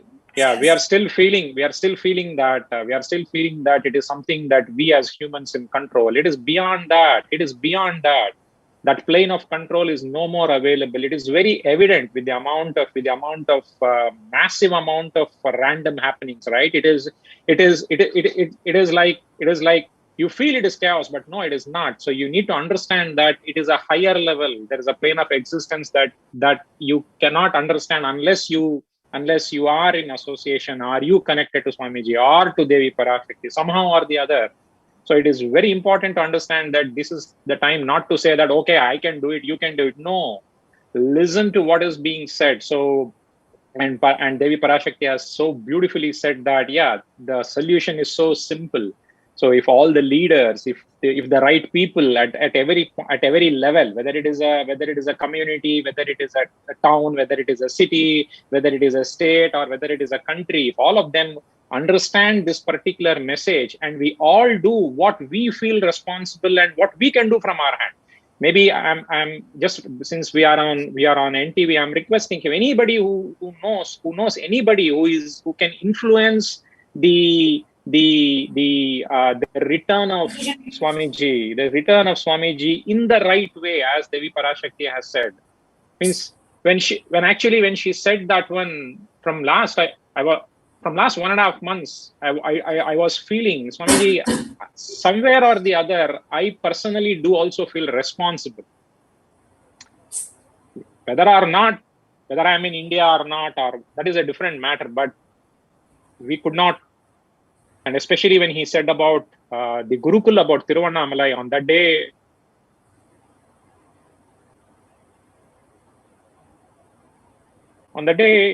we felt, what did we do? Like Swamiji was so much in pain when he was talking about the Gurukul, the ecosystem that he was missing, the Tiruvannamalai ecosystem that he was missing. He was so much in pain when he was telling all of us. So on that day, I did feel that somewhere or the other, we all are responsible for this. And Parashakti has now given a very clear way of what we should all do. So I humbly request all the viewers who are there right now watching, or who will be watching in future, to do whatever is possible from their side, their bit, to enrich, to make sure that Swamiji again blesses Bharat in the way that Devi Parashakti has asked. And then that is one of the things that I took away as a positive. I always feel, because I am from Bangalore, so I always feel, oh, Swamiji is going to come back to Biddi. So that is what I felt when I looked at the entire message and said, oh, so one time or the other, the more responsible we feel and the more action we do around these things, he will definitely come back that much faster. And it is, so that is what I felt. Yeah. So. And so beautifully said, Aya, that it is only the return of Swamiji to India that could save India. And not just the return of Swamiji to India, a return of Swamiji as the supreme pontiff of Hinduism, as the head of Kailasa, as the head of Kailasa. Swamiji should be invited. Yes, as the head of Kailasa, as the supreme pontiff of Hinduism, Swamiji should be re-invited back to India with all the due respects, and that's the only solution that is available to India today. And whether they take it or break it, that's up to them. But this is the solution that Devi Parashakti herself has revealed. And if you are watching this, and if you have a reach to the decision makers of the government, you can save 1.5 billion people on the planet Earth just by the right people making the right decision. Yeah. And if the right people make the right decision, this is just a question of what? A day, 2 days? Why should it take so much of time? It is not at all, it's not going to take so much of time. So I did not, when I asked that question, I thought it was a very simple question, but when the answer came out, it was such a profound answer, because I was also having this thing in me that, okay. To the whole humanity, through you, Devi Parashakti answered every Hindu, every Indian who feels for the Bharata Desha, who feels for this enlightenment civilization getting destroyed and being cremated right in front of our eyes. And today we have a solution, and that only solution is the divine lotus feet of the Supreme Pontiff of Hinduism, the 1008th incarnation of Paramashiva, has to retouch on the Janma Bhumi, on the Jnana Bhumi, on the Matru Bhumi that we have as the Supreme Pontiff of Hinduism and as the head of Kailasa, when and only when, if and only when the decision makers of India are able to cognize this. And it is a responsibility of all of us Hindus living all over the world, whether we are a living, practicing Hindu, it is our responsibility to reach out through whatever means possible. If any of us are feeling such an heartache and the pain of the soul, seeing millions die in India, and the whole country is now literally going to becoming a hell because they left and they missed the 1008th incarnation of Paramashiva, who had come down to bless millions with enlightenment. But today, not only we abused the avatar, we expelled the avatar, and the karma bhumi, the jnana bhumi is facing the karma of it. And the only prashita that we have is we as Hindus, we as Indians, we as people of the Bharata Desha, when we realize the folly of what we have done and invite the Supreme Pontiff of Hinduism back to Bharata Desha, when the holy feet of the Supreme Pontiff of Hinduism touches what is now the Kirimi Bhojanam, the place where the human beings are being the food for all the creatures. That is how it has become. The Kirimi Bhojanam, it is a living hell today in India right now. Only then it can become a heaven. Only then it can become Kailasa. And it is in the hands of us. Like Vinayakaya said, if we are able to reach out to the right decision makers, it's a matter of day or two. It is just that it doesn't have to take long, because we know the decision makers have the power and authority, and they know.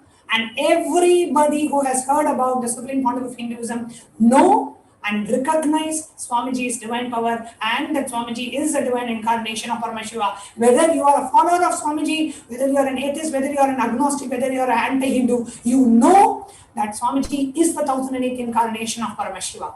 And you know that Swamiji is here to save humanity and to save planet Earth. And if we drop our egos and if we understand the larger vision of the cosmos, we can just re-invite the Supreme Pontiff of Hinduism back to Bharatadesha, and we can save millions and billions of lives.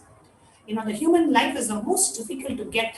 And especially when a guru is in the body, when an avatar is in the body, you missing a human life and an avatar is in the body without getting initiated and experiencing enlightenment is the worst crime that we can do to you, ourselves, and we can do to humanity and to the world and to the global, towards the global peace.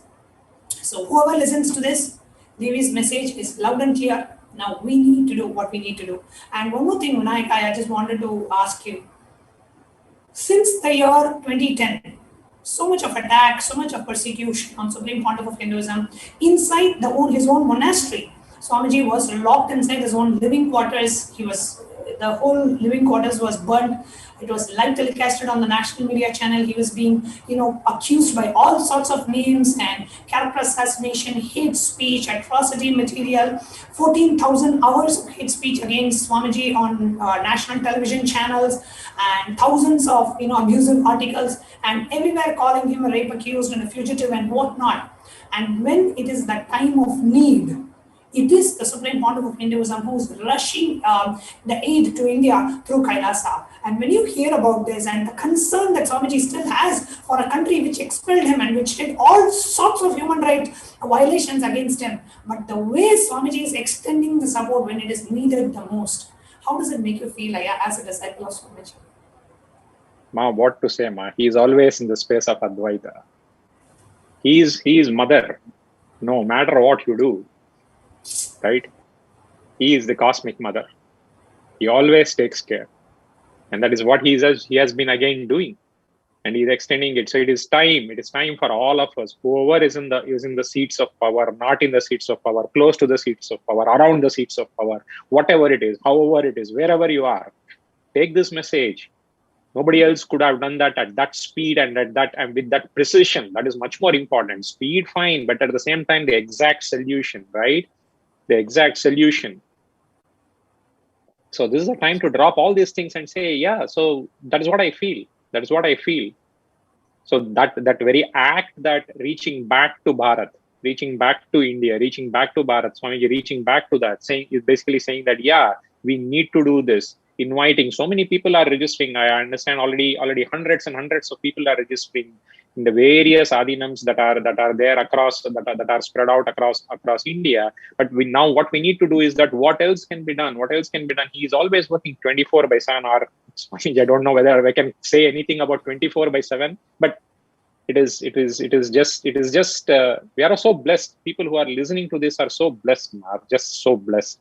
But I also request people who are listening to this to please take this, just don't stop at listening, to go to the next level and do whatever is possible from your side. It might be very simple, making a call, just nudging it, sharing it across the various social media, talking about it at the right place. There can be so many ways, writing about it. There are so many authors, there are so many people who write articles, this and all.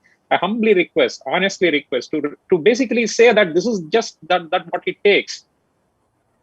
Parashakti has very clearly said, the landing of Avatar back in India, going through the Parivrajaka on all the 14 Jyotirlingas will completely heal it. Fine. If that is all what it takes, why not? Why not? Absolutely, Thank you. So beautifully shared. Is there anything else that you would like to share before we conclude the sharing? No, man. I just said once again, thanks to Swamiji for everything, man. Just in eternal gratitude to him.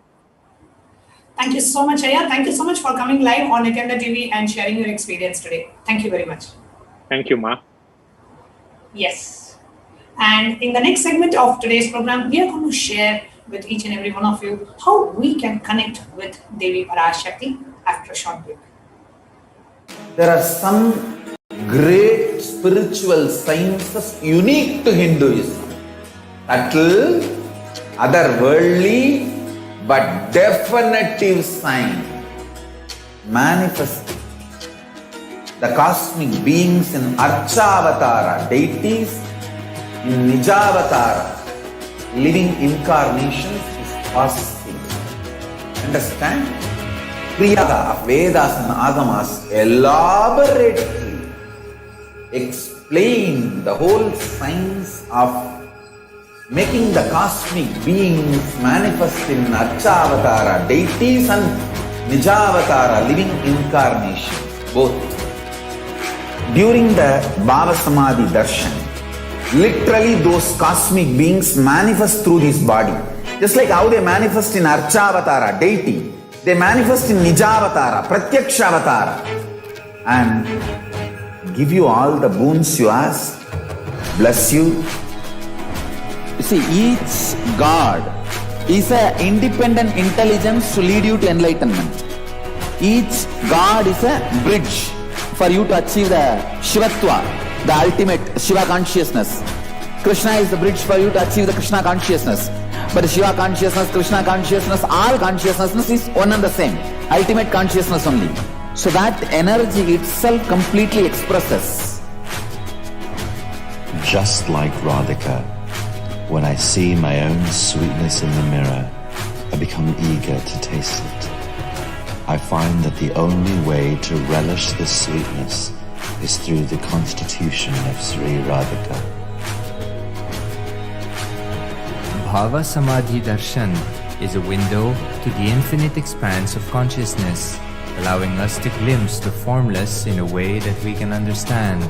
It cleanses the karmas of lifetimes. It awakens our biomemory to the space of Paramashiva, the ultimate consciousness, and creates a deep and lasting transformation in us.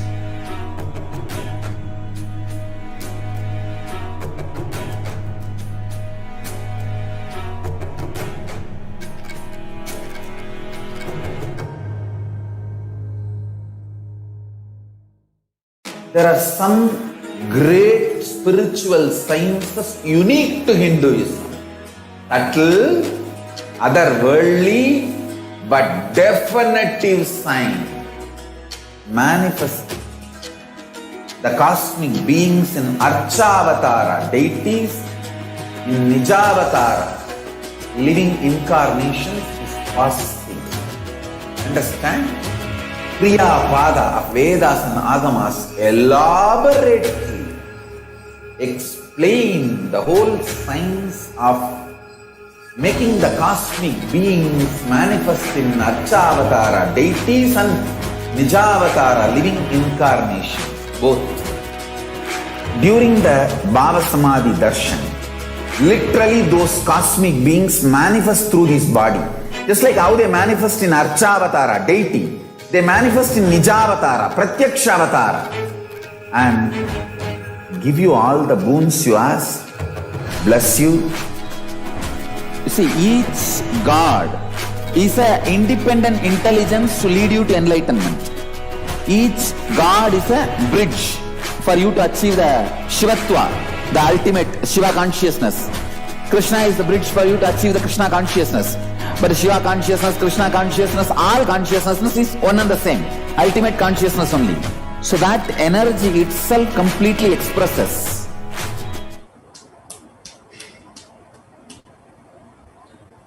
Nithyanandam, and welcome back everyone. Before we enter into the next segment, just wanted to make an announcement to all of you that today at 4:30 a.m. Indian Standard Time,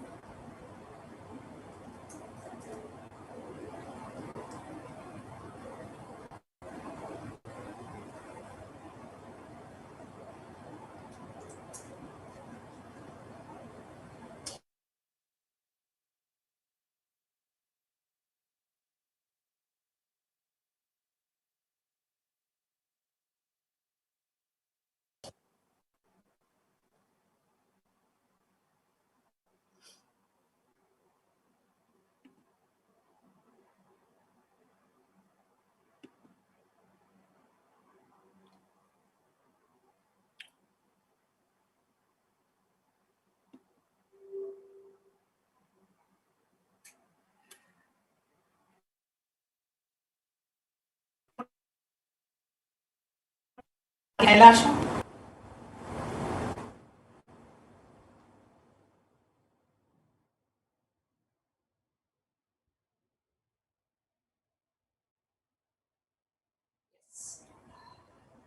So we're going to be having a very special segment at 4:30 a.m. Indian Standard Time today, and in that we are going to be having the administrators of Adi Kailasa come and share news about what's happening in Adi Kailasa.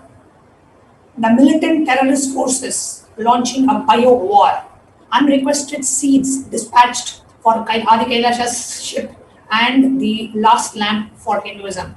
The Supreme Pontiff of Hinduism, Jagadguru Mahasanitanam, His Divine Holiness Bhagavan Nithyananda Paramashivam, and Kailasians worldwide underwent a brutal genocidal attack by militant terrorist forces through multiple assassination attempts, physical, sexual assaults, lawfare, hate speech, lynching, character assassination for more than 2 decades.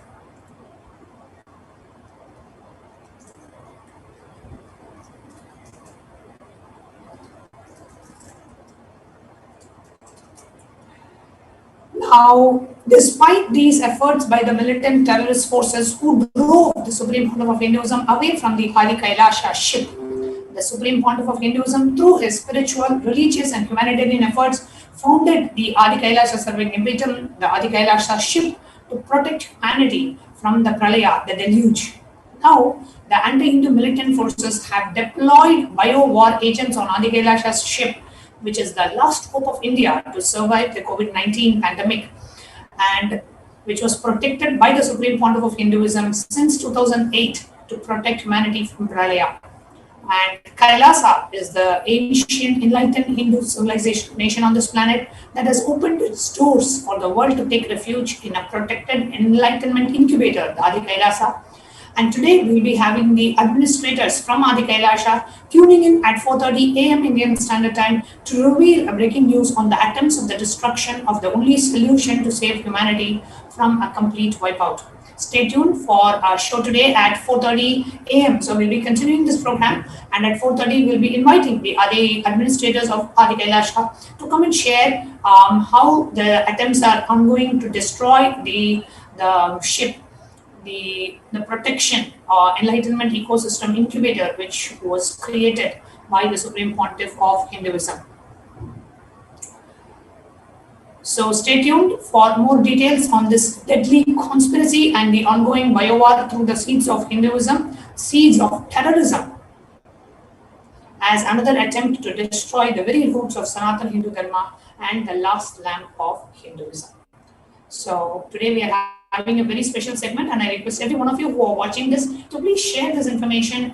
This post is already available on the HDH SPH JGM page on Facebook as a Facebook post. So please go ahead and share that, and also share this YouTube link, inviting all the friends, family, Sangha members, especially devotees, followers, Kailasians to watch the very special episode today at 4:30 a.m. Indian Standard Time. Okay, so offerings to Devi Parashakti. That's the next segment that we will be covering. In this segment, we are going to be sharing with you what are the different ways we can connect with Devi Parashakti when Devi Parashakti comes online to bless us all today at the end of this program. Now, offering is a giving of a divine gift of pure love, devotion, and oneness, and it consists of 2 parts: giving and accepting. Only when the divine accepts what one offers, the offering becomes complete. Offering is not made out of fear, nor out of greed. When an avatar lands, the offerings are purely part of the grand Leela, played out only for the purpose of enlightenment.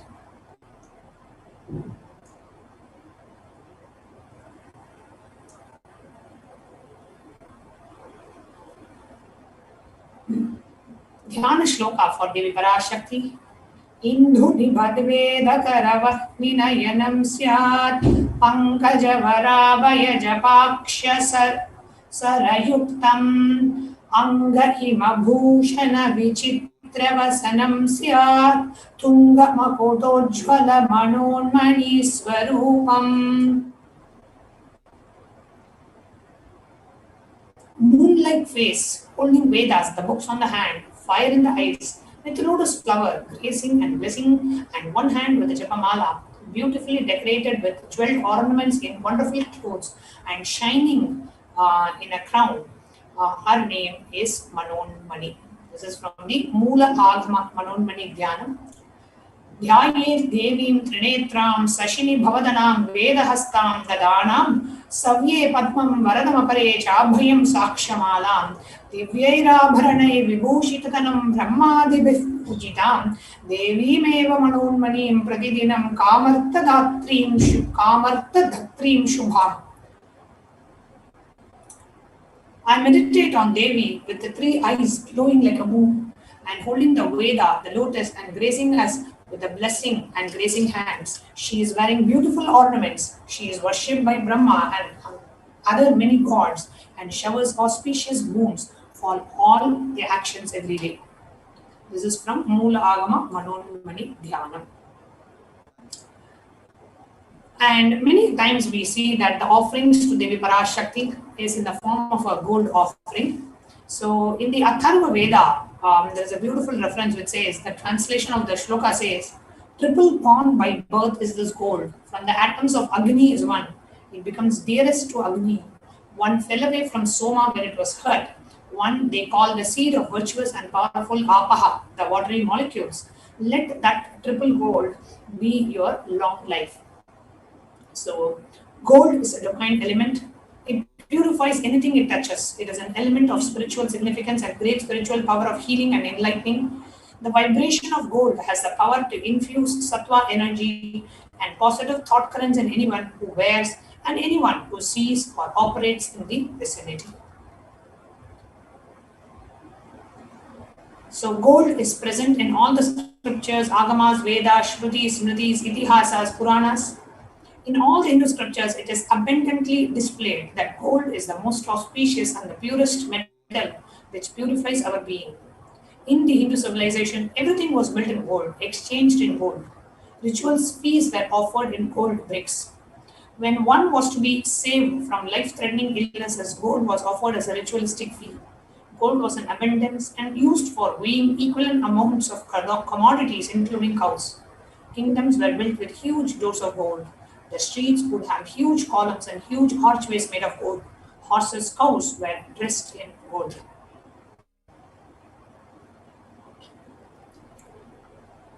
The Hindu civilization thrived on the banks of the rivers of gold. The Indus River was called Hiranmaya, the river of gold in Rigveda. The river Saraswati was called Hiranya Vartini in Atharva Veda. Gold is the supreme element for offering gifts to the ones you love and revere. Temples are constructed and paved in gold. Deities are made in gold and decked and adorned in gold because it preserves the enlightenment energy for thousands of years. It lasts forever.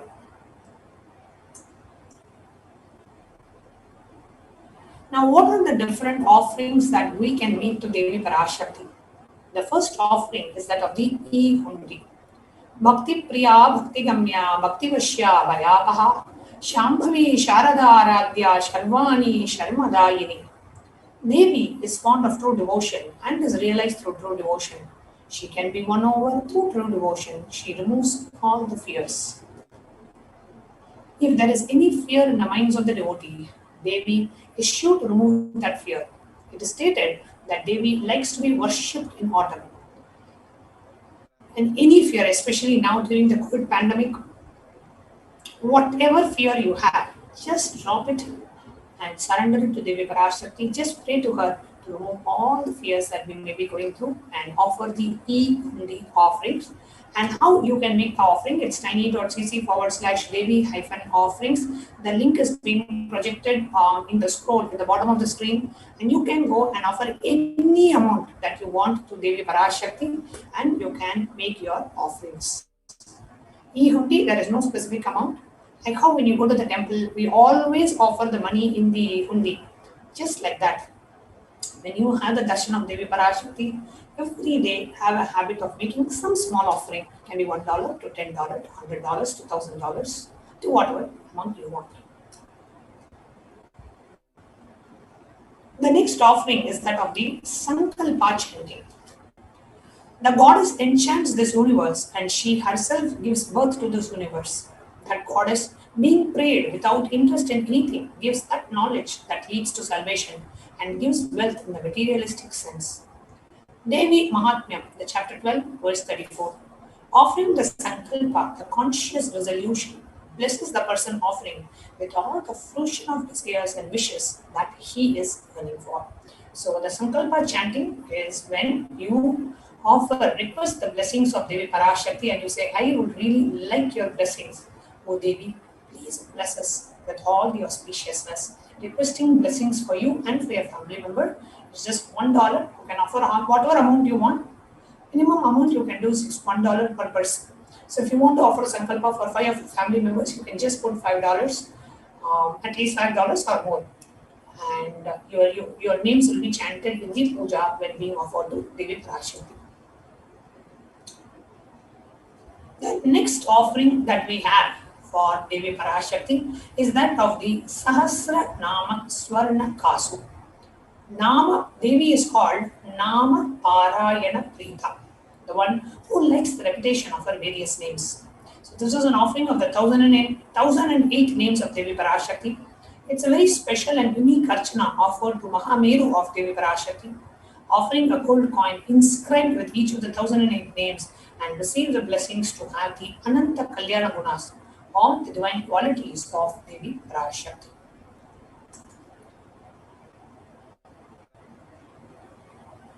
The next we have is the offering of Mukta Anguti, the finger ring with a pearl. Beautifully in the Meenakshi Pancharatnam it says, Muktahara lasat kirita ruchiram purnendu vakta prabham sinjannu purakinkini manidaram padma prabhabasuram sarvabhishta palapradam girisudam vani rama sevitam Meenakshim pranadosmi santadamaham karunyavaram nitim. I bow to the goddess Meenakshi, whose crown has a garland of pearls and a face shining like a full moon, who wears anklets that are studded with gemstones and have small bells, who is shining like the splendor of lotus, who grants all the wishes, the daughter of the mountain, who is worshipped by goddess Vani and Rama. I remain forever bowing to goddess Meenakshi, the ocean of compassion.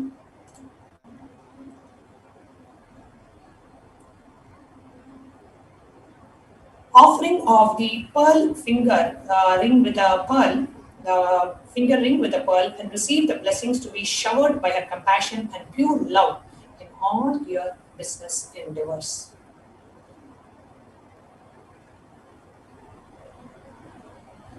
The next offering that we have is that of the Swarna Padma Pushpam, the golden lotus. The reference from the Kamika Agama, the verse which says, Ashta Vidheshwa Rupata Kumbha Varna Samyutam Sarve Sasutra Vastradhya Hema Pankaja Bhushitaha Sapi Dhana Shakur Chascha Pakva Bhilva Palaprabaha Snapana Dhyaya Samsiddha Pramanena Samanvitaha. All the kalasha should be wound around with a suitable thread and covered with a new cloth. They should be adorned with a lotus flower made of gold. There are hundreds of scriptural references for using lotus in the worship of Paramashiva. Almost everything in the worship of the ultimate involves the consecration of the deities of worship or meditating on or the mudras and asanas used during worship involves the lotus flower, lotus leaf, lotus pericap, lotus petals. The lotus is a divine flower. The Shakti of Paramashiva is also called lotus. The base of Paramashiva Linga is a lotus. The disciple of Paramashiva is also considered as a lotus about to bloom. Offer the gold lotus in any size you wish to and be blessed to have the state, space, powers, and the being of Devi in your inner space amidst any and every adverse situations in life. So the link to offer the golden lotus Swarna Padma Pushpa is tiny.cc/Devi-offerings and the offering cost is $600.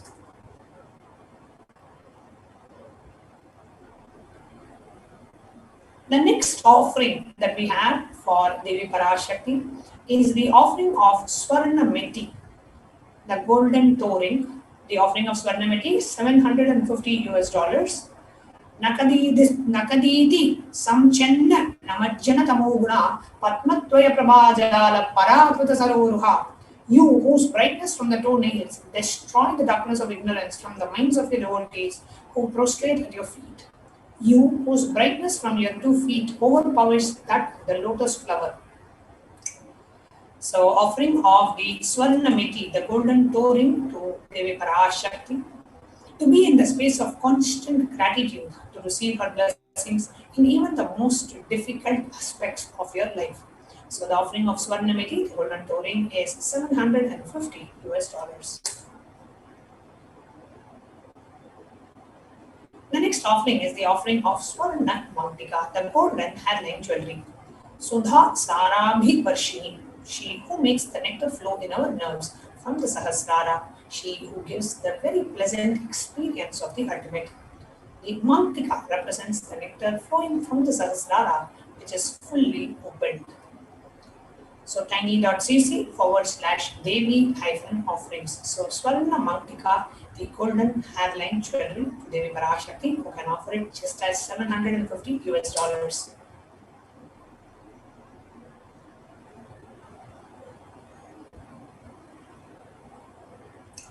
The next offering that we have, the Swarna Mantika. Offer the Swarna Mantika and receive the blessings to achieve the blissful state of overflowing gratitude in the space of complete completion. The next offering to Devi Parashakti is that of Pratyaksha Pada Puja, offering of the worship at the divine sacred lotus feet of Devi Parashakti. Offering of the Pratyaksha Pada Puja blesses the Yajaman with all the auspiciousness and the blessings of the Supreme Pontiff of Hinduism, Jagadguru Mahasannidhanam, His Divine Holiness, Bhagavan Nithyananda Paramashivam. So the illumining splendor of Devi's toenails dispel the darkness of ignorance in devotees prostrating at her feet. Her feet defeats the lotus in beauty.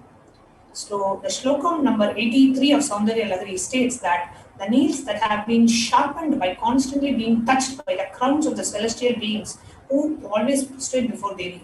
Tamoguna is darkness. In this stotram, the tamas is indicative of the ignorance in the minds of the devotees, and by constantly prostrating before Devi, their ignorance is removed and they attain knowledge.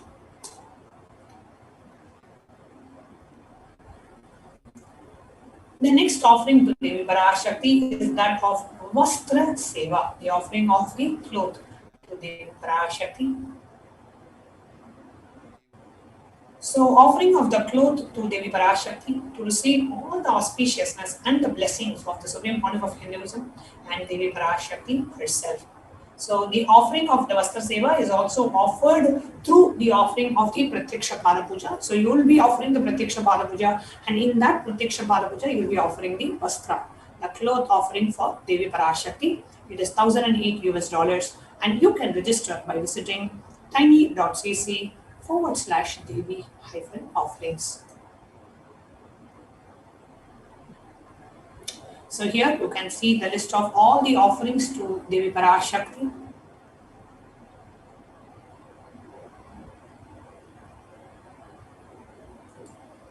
And how can you register? So by visiting tiny.cc/Devi-offerings. So it's an online payment ready to offer the seva by the online payment. So tiny.cc/Devi-offerings. And after the payment, you can submit the details for the puja in the Sankalpa form, which is tiny.cc/Sankalpa 2021. We will now be taking you through a walkthrough of how to go ahead and register for the seva.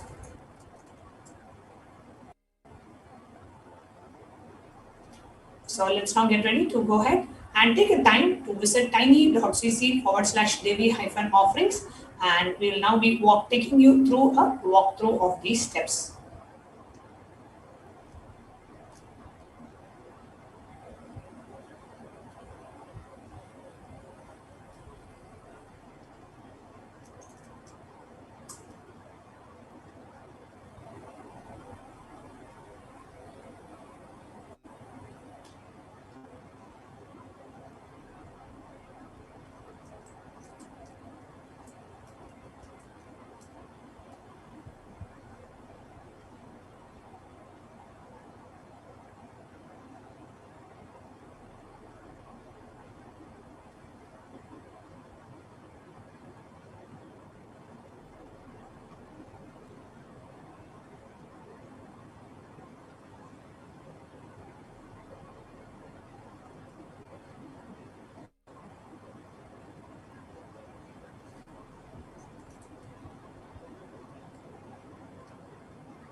Next, we are going to go through a step of walking through how to register for the Devi Parashakti's offerings.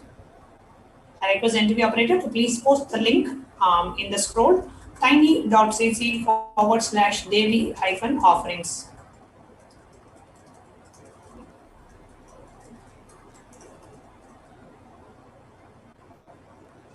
Yes, you can see the link that's projected on the screen. So that's the page that we are seeing now. Parashakti Bhava Samadhi Darshan offerings. So here you can choose any seva that you want, from Sankalpa chanting, Sahasranama Kasu, Mukta Anguti, Swarna Padma Pushpa, Swarna Metti. So whatever offering you want, you can choose that offering. So let's say I'm choosing the Golden Lotus. So the cost is, as soon as you choose offering, the cost comes up in the bottom. Click on Add to Cart.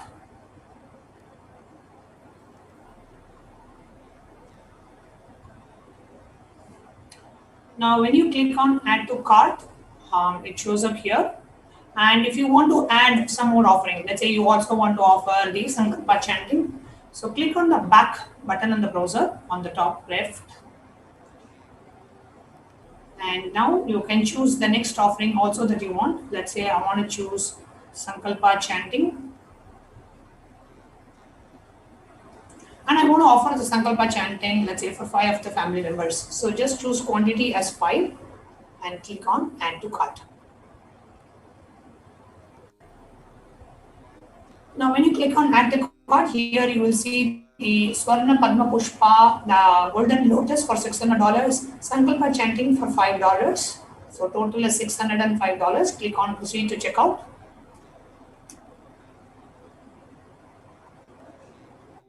Now, when you click on Proceed to Checkout, here you get the billing details, check the total amount, enter credit card details. Click on I have read and agree to the website terms and conditions, and then you click on Place Order on the bottom right.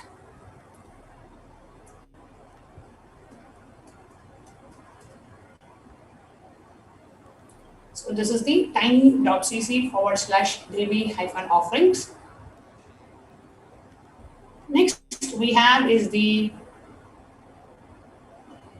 Sankalpa form, which is after you make the payment, you go ahead and click the Sankalpa form, which is tiny.cc/Sankalpa 2021. So that Sankalpa form. So this is the form where you enter the payment details and you enter the names of your family members who you want to be chanted, whose names you want chanted when making the offering. Basically, the people who are beneficiaries of this offering, who will be benefiting from this offering. So this is the form. This is the second step. So the first step is tiny.cc/Devi-offerings. You make the payment. The second is tiny.cc/Sankalpa 2021, where you go ahead and enter the names of your family members you want benefited from this offering. So some disclaimer text, payment details, payee details, and then choose what offering that you're doing. So today you will choose Devi Parashakti Bhava Samadhi Darshan, and then you will click next. And when you click on next, in the next page, you can enter what are the offerings that you're making and the names of your family members, and you can click submit. Now, the other way we can do the offering, the e-hundi offering, is by also going to the YouTube live. On the main YouTube channel, the YouTube live chat, we have something called as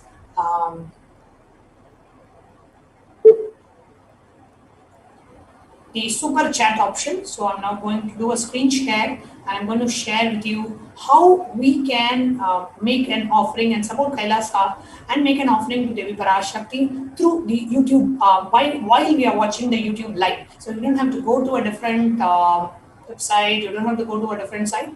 Being inside the YouTube live, you can make the offerings as well. So we have a very easy option called a YouTube super chat. So that's the next segment that we'll be going to. So here I am projecting the YouTube live screen, and on the right side you see the live chat, and below the live chat go ahead and click on dollar symbol, and you see 3 options. The first option is that of join. where you become a member of this channel and you have exclusive membership perks. So here we have bronze, silver, gold, platinum, and premium. And each of them have different eligibilities. You will have member-only videos, live streams. Then we have member-only events, etc. So you can choose which option that you want to go with. And only members will be able to ask questions in the YouTube chat during the live Devi Parashakti Akashic readings.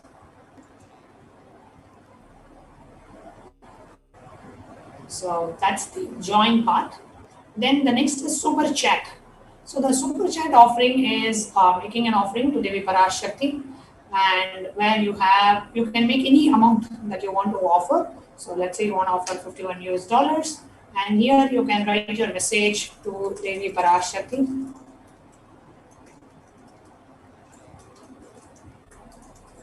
So you can put any message that you want on the top in the message box and click on buy and send. So when you click on buy and send, a new pop-up that opens up where you enter your credit card details, you enter your card name, your billing details, and then you click on buy. So we have various payment options available based on your country of residence. And then if you click on the dollar symbol again, you have another option to offer a super sticker. Now, what is a YouTube super sticker? Super sticker is you can send an animated image. So here you see the super sticker option where you can choose any stickers that you want to go ahead and offer. And each sticker has a specific text.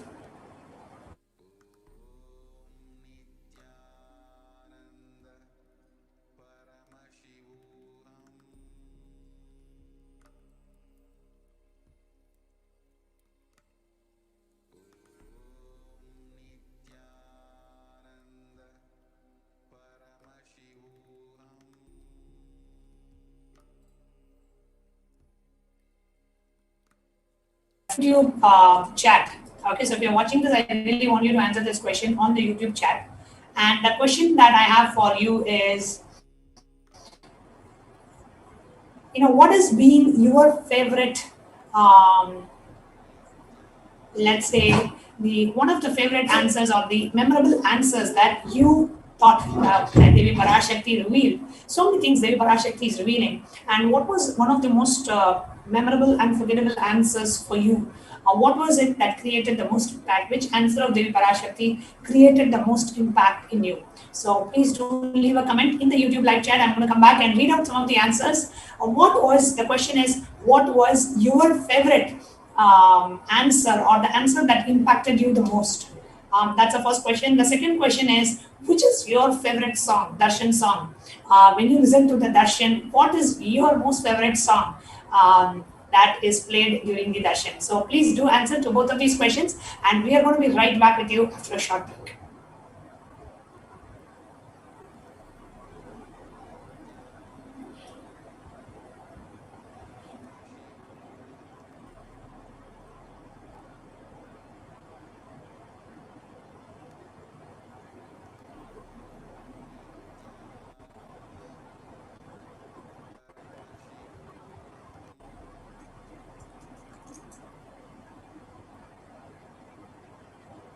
There are some great spiritual sciences unique to Hinduism. Subtle, otherworldly, but definitive sign. Manifesting. The cosmic beings in Archavatara, deities in Nijavatara, living incarnations is fasting. Understand?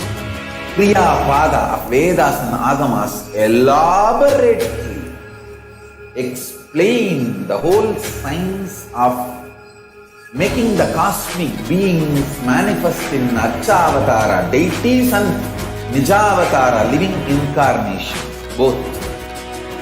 During the Bhava Samadhi Darshan, literally those cosmic beings manifest through this body. Just like how they manifest in Archavatara, deity, they manifest in Nijavatara, Pratyakshavatara, and give you all the boons you ask, bless you. You see, each God is an independent intelligence to lead you to enlightenment. Each God is a bridge for you to achieve the Shivatva, the ultimate Shiva consciousness. Krishna is the bridge for you to achieve the Krishna consciousness. But Shiva consciousness, Krishna consciousness, all consciousness is one and the same. Ultimate consciousness only. So that energy itself completely expresses. Just like Radhika, when I see my own sweetness in the mirror, I become eager to taste it. I find that the only way to relish this sweetness is through the constitution of Sri Radhika.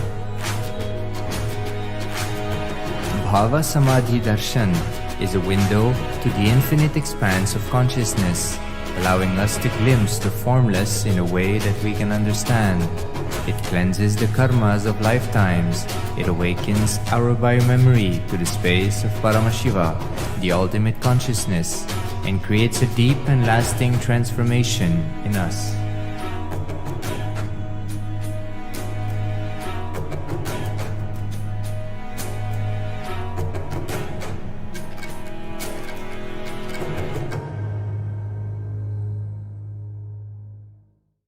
There are some great spiritual sciences unique to Hinduism. Subtle, otherworldly, but definitive sign. Manifesting the cosmic beings in Archavatara, deities in Nijavatara, living incarnations is possible. Understand?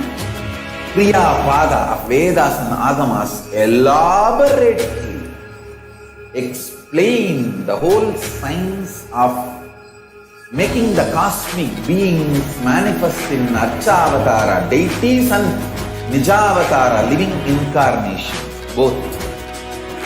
During the Bhava Samadhi Darshan, literally those cosmic beings manifest through this body. Just like how they manifest in Archavatara, deity, they manifest in Nijavatara, Pratyakshavatara, and give you all the boons you ask, bless you. You see, each God is an independent intelligence to lead you to enlightenment. Each God is a bridge for you to achieve the Shivatva, the ultimate Shiva consciousness. Krishna is the bridge for you to achieve the Krishna consciousness. But Shiva consciousness, Krishna consciousness, all consciousness is one and the same. Ultimate consciousness only. So that energy itself completely expresses. Just like Radhika, when I see my own sweetness in the mirror, I become eager to taste it. I find that the only way to relish this sweetness is through the constitution of Sri Radhika. Bhava Samadhi Darshan is a window to the infinite expanse of consciousness, allowing us to glimpse the formless in a way that we can understand. It cleanses the karmas of lifetimes. It awakens our biomemory to the space of Paramashiva, the ultimate consciousness, and creates a deep and lasting transformation in us.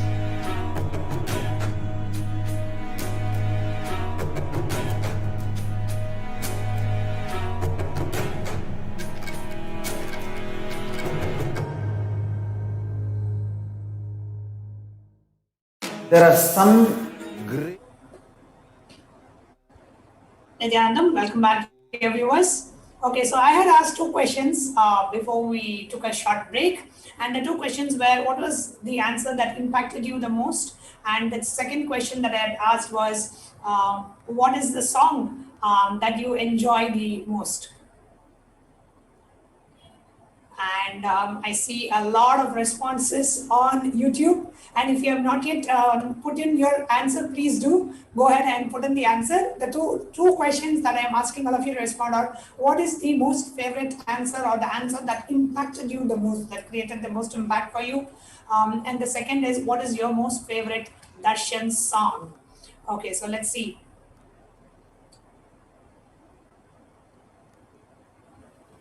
Okay, so here we have the YouTube live chat projected for you.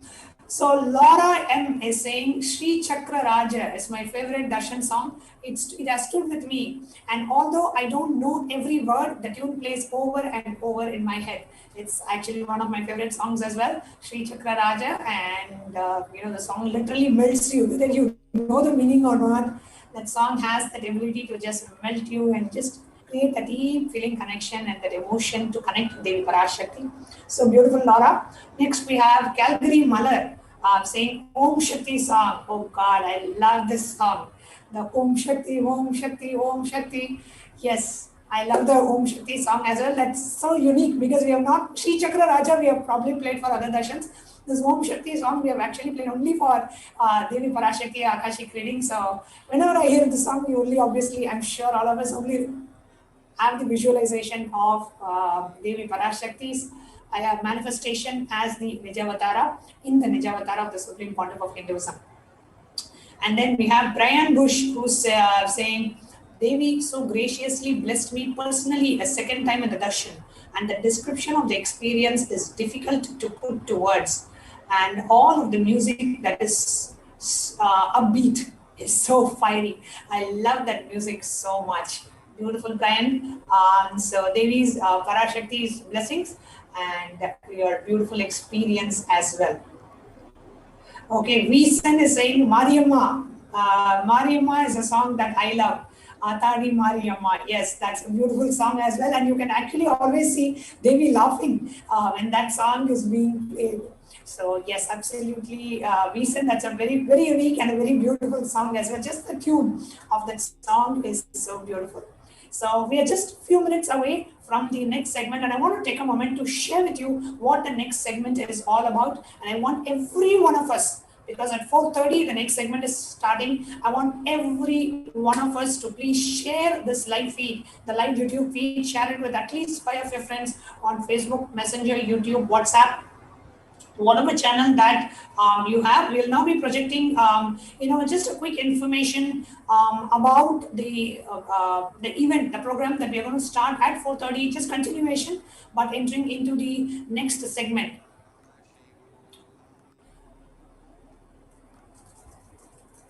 So the next segment that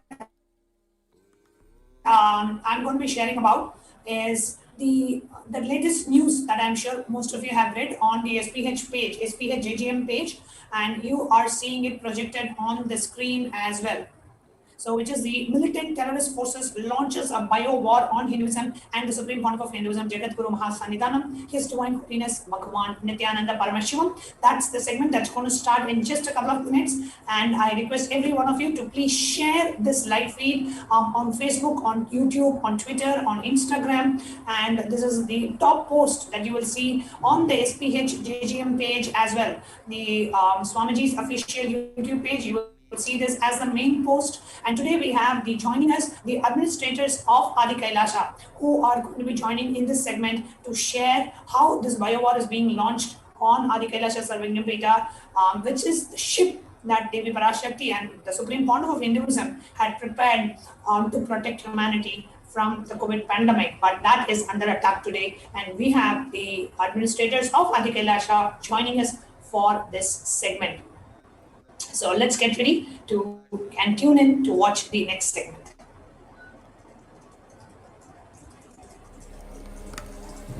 Om Nithyananda Paramashivoham.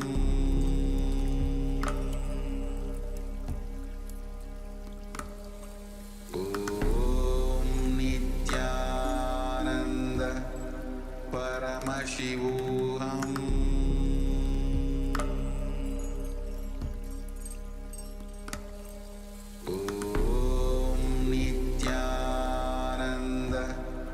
Paramashivoham.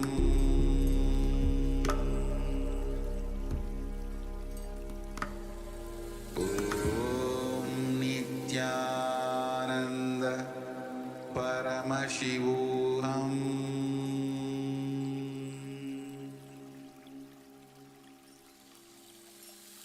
I bless you all. Let you all open all your 3 eyes.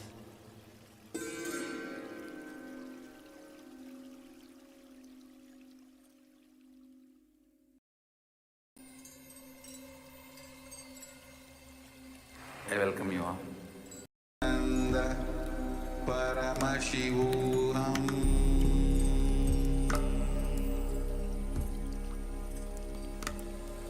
Om Nithyananda Paramashivoham.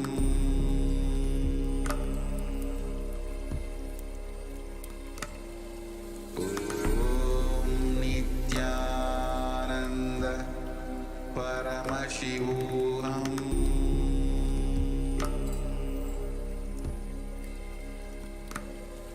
Om Nithyananda Paramashivoham.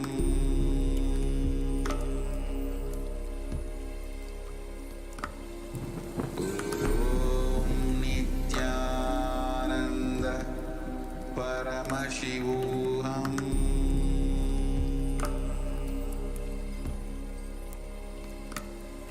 Om Nithyananda Paramashivoham.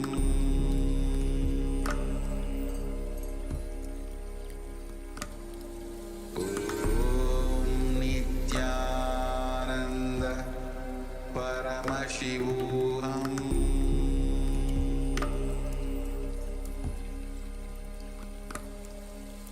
Om Nithyananda Paramashivoham.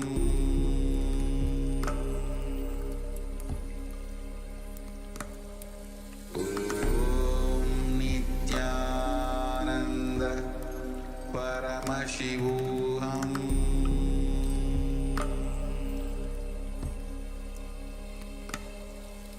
Om Nithyananda Paramashivoham.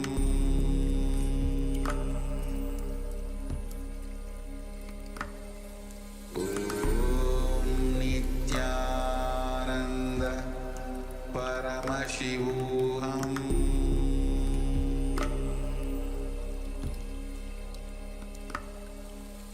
Om Nithyananda Paramashivoham.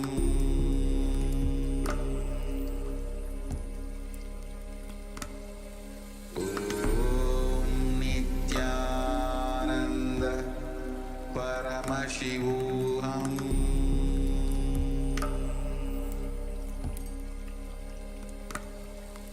Om Nithyananda Paramashivoham.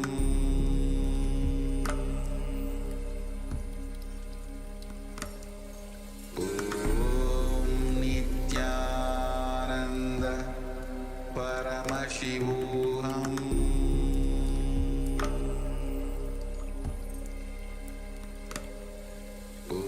Om Nithyananda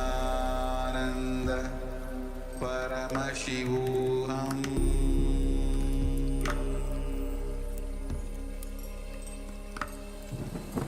Om Nithyananda Paramashivoham.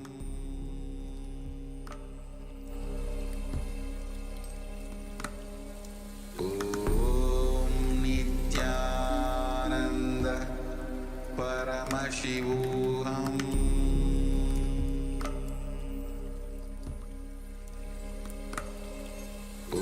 Om Nithyananda Paramashivoham.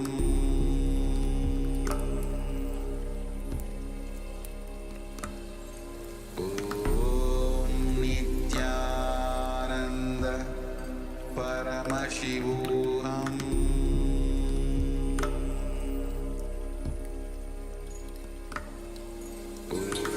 So, Nithyananda Paramashivoham.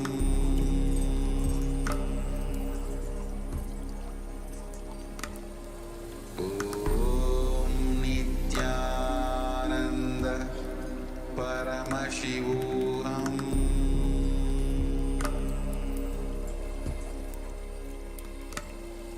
Om Nithyananda Paramashivoham.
Paramashivoham.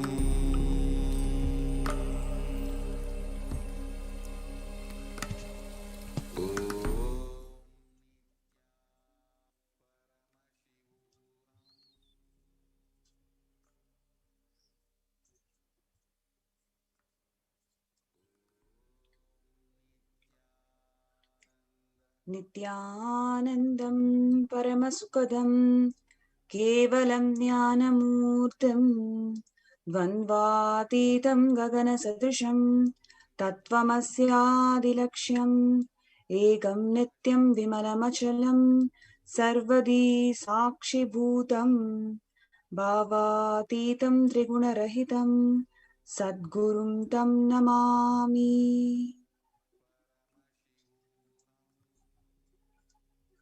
Nithyanandam.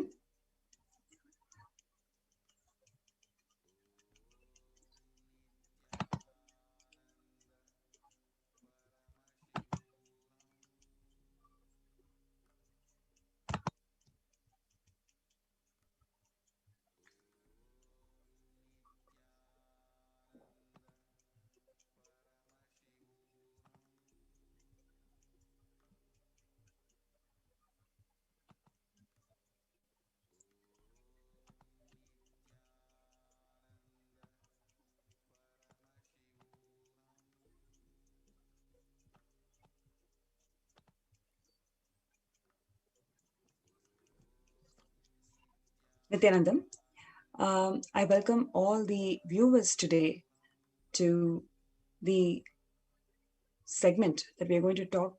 We're going to talk about it today, which is the episode that has happened in Adi Kailasa, where the anti-Hindu militant terrorist forces, who has launched biowar, the seeds of terrorism, on the AK ship, the Adi Kailasa Sarvanga Peetam, and the last lamp of Hinduism, the Supreme Pontiff of Hinduism, Jagadguru Mahasannidhanam, His Divine Holiness, Bhagwan Nithyananda Paramashivam.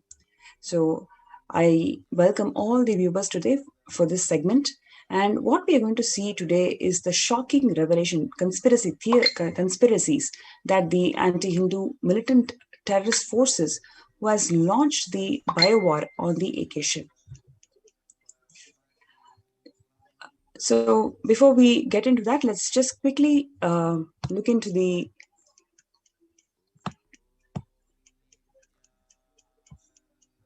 some of the facts that the world is suffering from, and what are the measures that Kailasa and the Supreme Pontiff of Hinduism, Swamiji, has contributed to the current crisis that the world is facing. COVID-19 zeroes in our vulnerabilities and failures of protection. We clearly see that the world is melting down. The governments have failed. The society has failed. It is shaking the very foundation of our world, bringing turmoil and uncertainty to every country, especially in India. If you see, we can clearly see how the governments have failed in protecting the interests of the people, and how the society has failed. No matter how wealthy you are, how powerful you are, you're not able to save your loved ones. There are no beds. There are in the hospital that is available for people who are suffering from COVID. It is time we see what measures are working and what measures are impractical for the years to come.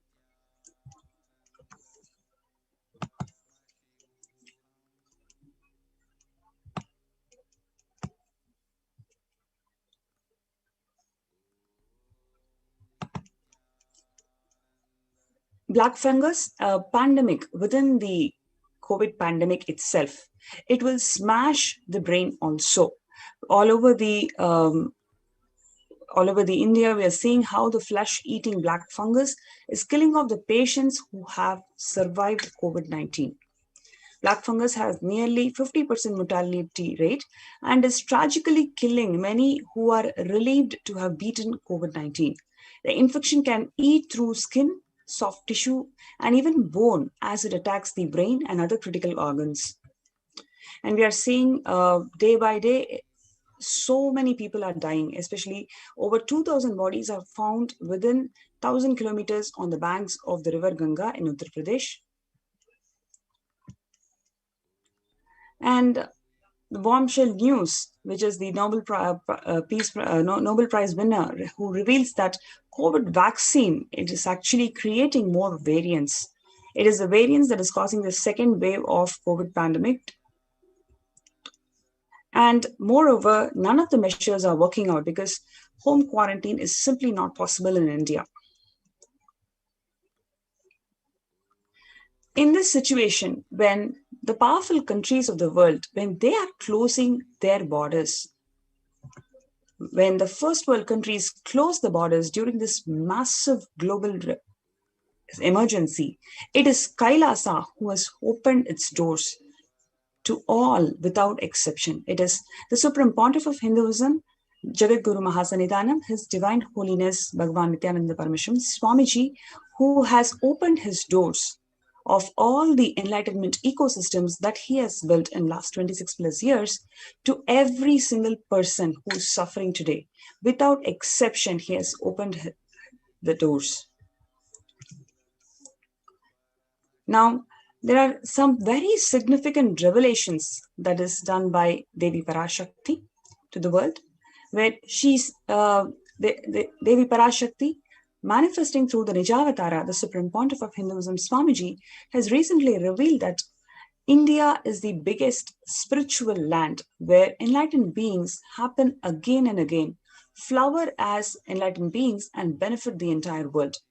We cannot afford to lose only Bharatam. We cannot lose the enlightenment womb. In order to save the world from the cosmic deluge, I built a ship called Adi Kailasa. In order to protect the humanity from cosmic deluge, I gathered together all the spiritual energy of the cosmos and built the ship called Adi Kailasa.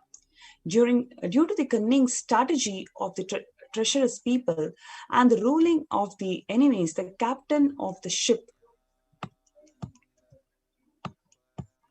went away. Now, let all come and take good bath, get protected and get healed and get all the benefits.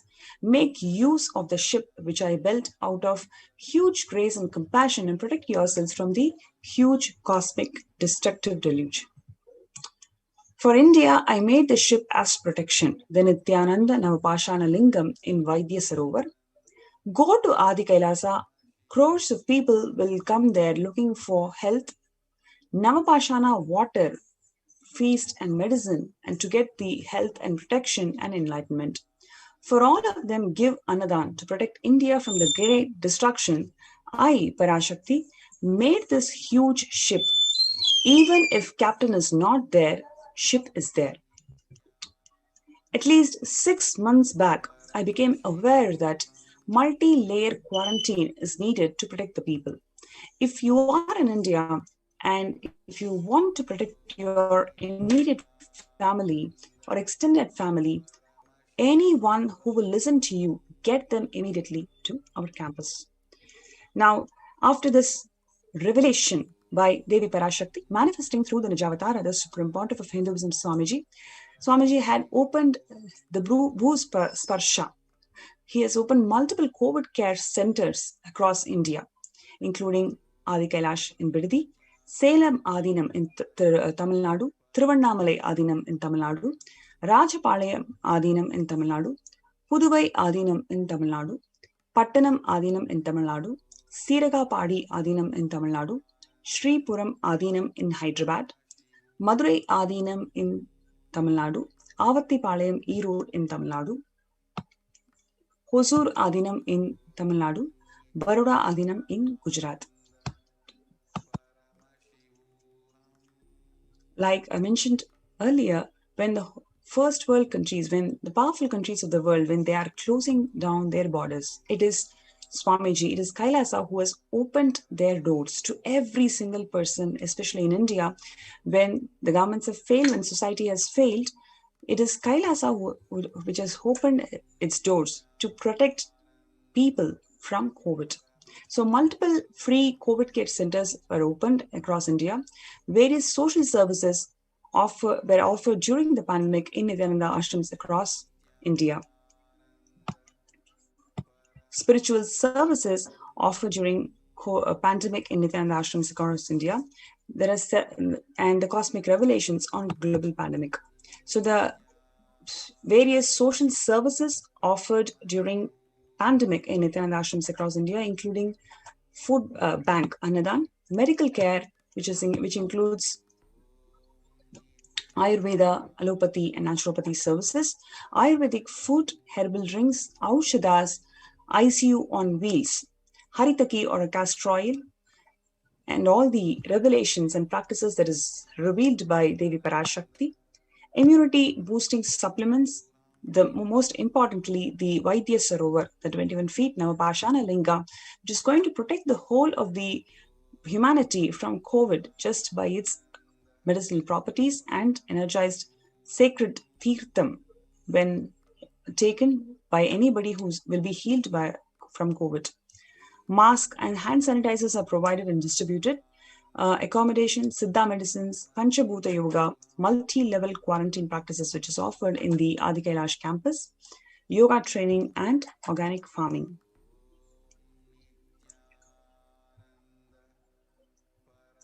Joining with me for the session today is Ma Achalananda Swami, who is also one of the administrators of Adi Kailasha.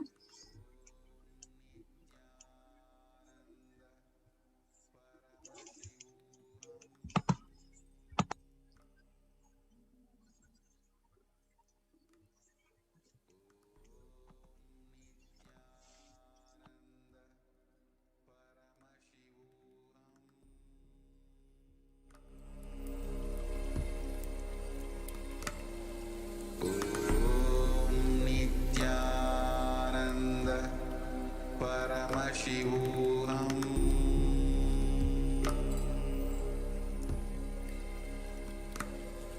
Om Nithyananda Paramashivoham.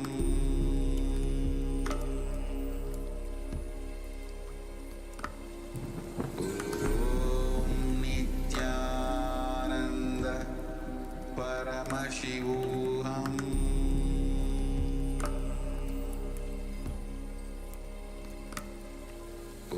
Om Nithyananda Paramashivoham.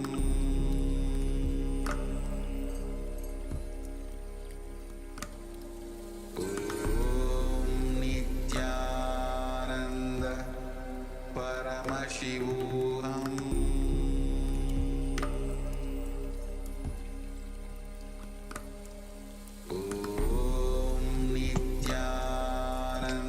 The Supreme Pontiff of Hinduism preparing the Navapashana Lingam. The whole thing is foreseen by Supreme Pontiff of Hinduism 12 years before. In 2008 itself, the Supreme Pontiff of Hinduism prepared the Navapashana Lingam for energizing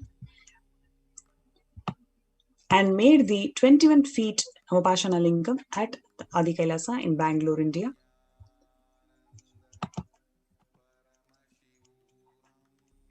You can see the huge 21 feet Navapashana Lingam in Vaidya Sarovar in Bidadi campus. The Swamiji is performing the Abhishekam. Lingam. There are 3,000 smaller Lingam which is holding it as an energy field.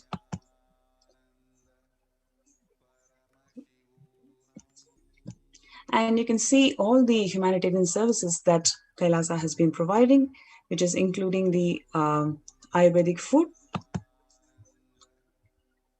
and how well it is equipped with ambulances, especially ICU on wheels.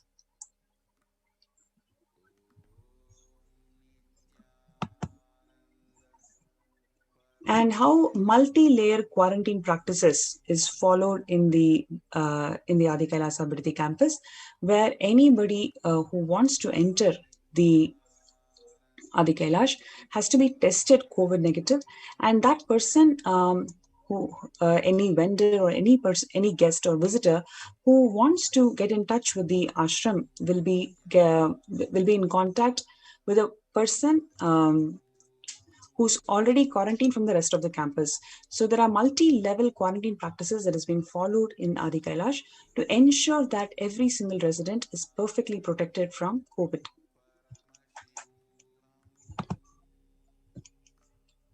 And apart from that, spiritual care and protection by conducting everyday homa, Nitya homas and abhishekams and rituals that have been happening in the Nithyananda Paramashiva Devalaya.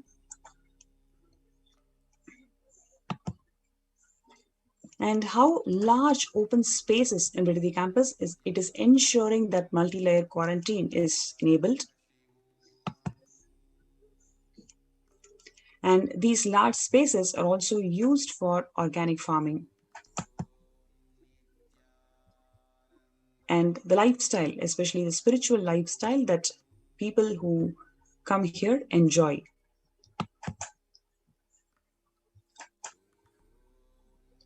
The herbs are being planted for the residents in Adi Kailash to fight against, to improve the immunity and fight against corona.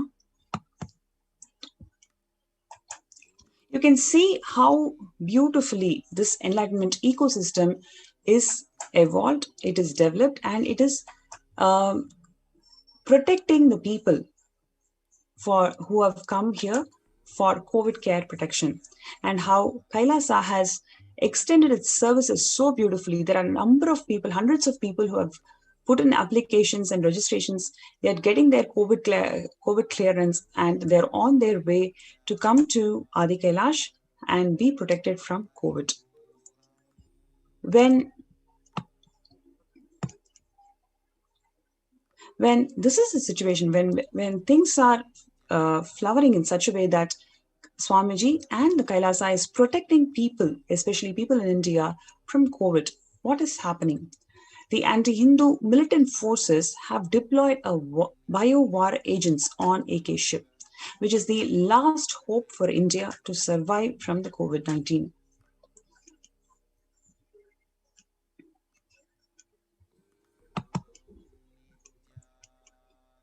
For his immense contributions towards eradicating poverty, illiteracy, hunger, gender-based violence, gender apathy, the Supreme Pontiff of Hinduism's revival of authentic scriptures-based Hinduism irked vested interest of atheist, terrorist, militant elements, especially neo-Hindutva terrorists and other anti-Hindu forces who actually executed a massive persecution and genocide on him and his followers since 2nd March 2010.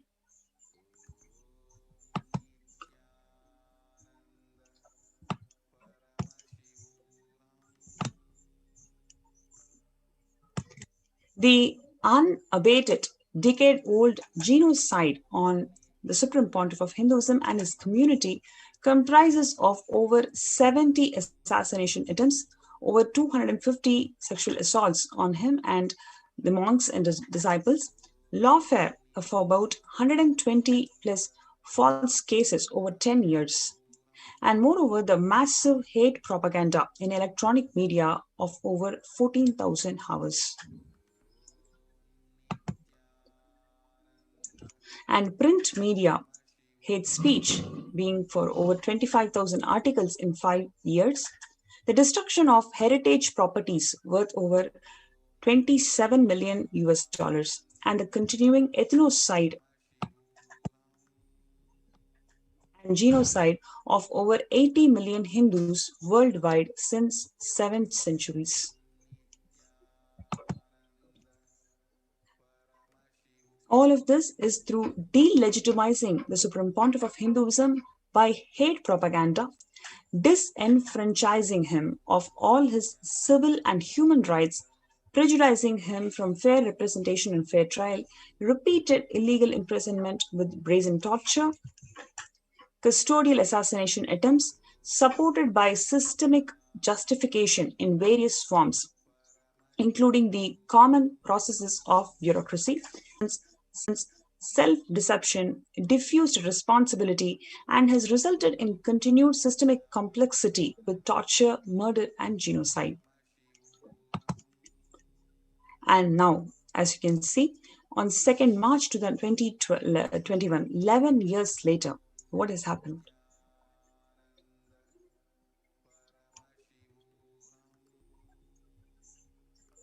The anti-Hindu militant terrorist forces launch biowar, the seeds of terrorism on Adi Kailasa ship, which is the last lamp of Hinduism.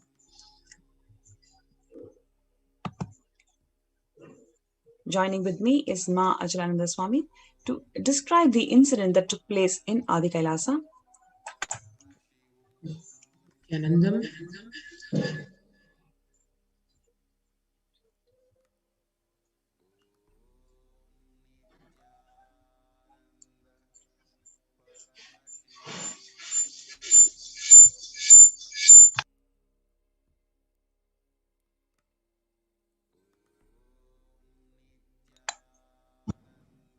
As one can see, the entire contribution over the past more than 2 decades,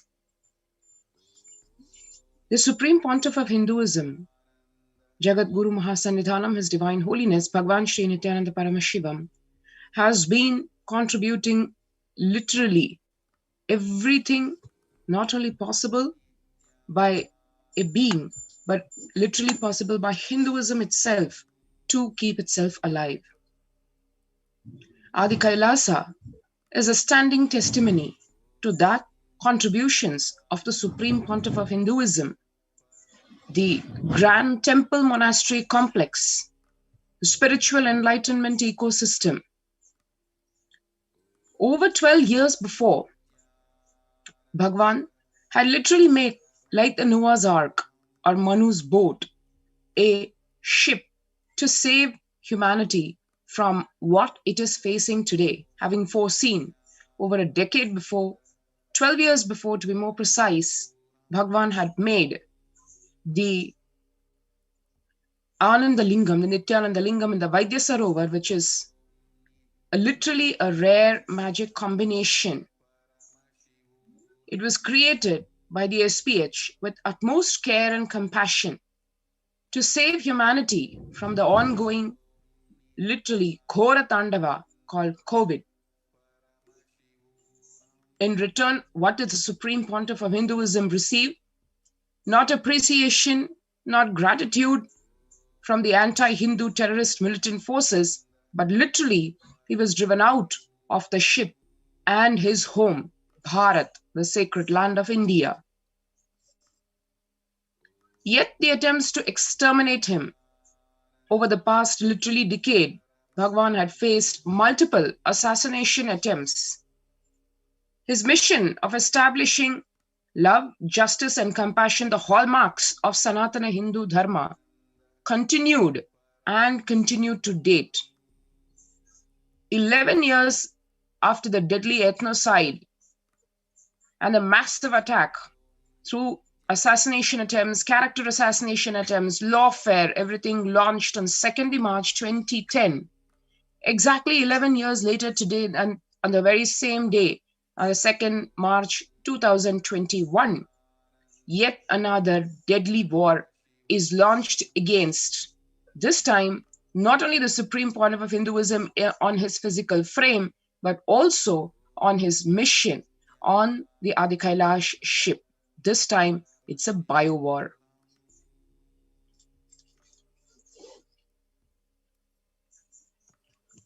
A mysterious package of seeds is sent to Adi Kailash, the headquarters of the mission of the Supreme Pontiff of Hinduism, and home to the rare, powerful healing energy in the form of Anandalinga, 21 feet Shivalinga, made of 1008 Ayurvedic herbs 12 years back, like we have mentioned before.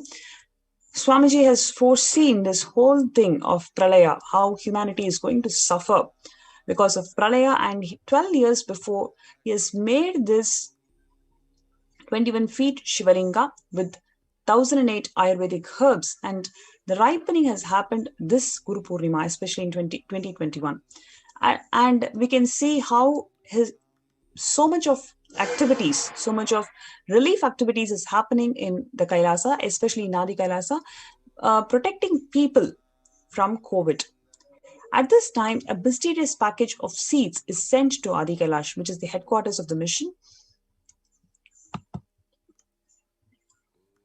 The Department of Customs sent a letter in May 2021 about the pickup of this seeds package. Unaware of this sinister conspiracy, the Adinam authorities wrote to the Customs Department that they are not aware of and had not ordered any such package. Now, what is behind the seeds package? What is the seeds package that has been mysteriously sent to the Adinam by the Department of Customs?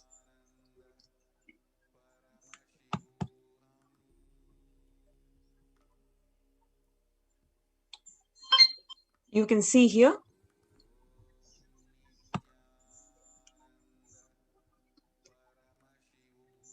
that on 2nd of March,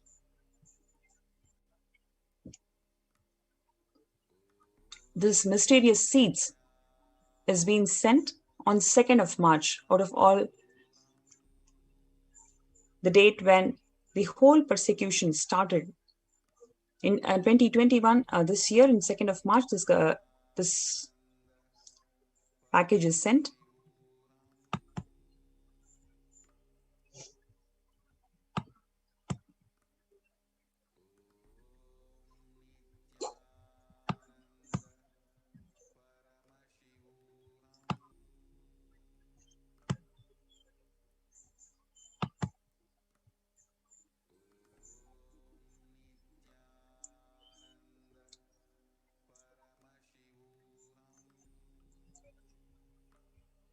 You can see it says that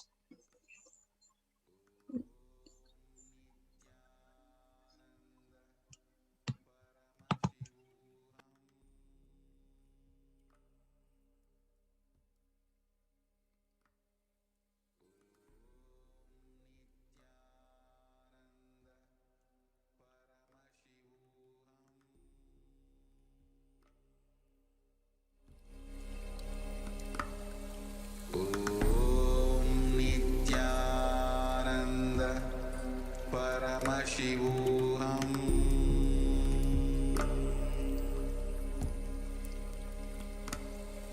Om Nithyananda Paramashivoham.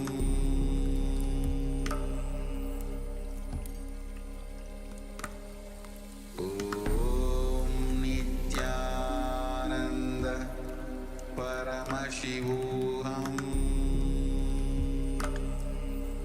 There you see the letter from the office of the Deputy Commissioner of City Customs, Bengaluru, written to the Adinam addressing the Nithyananda Peetham. And it says very clearly, as you see, referring to the tracking number and a local parcel number, which has been sent by the international post. And the sentence says, please refer to the above parcel containing seeds in quotes imported through the post. And the customs letter says you requested to produce the plant quarantine certificate for release of the said parcel. You're also requested to submit the relevant purchase invoice, bill, online order, screenshot or bill of entry showing the value of the items, payment details made against the subject transaction and technical write-up, etc. And it's signed by the customs authority. As one can see here, literally the parcel calling out saying it contains quote unquote seeds which are imported internationally.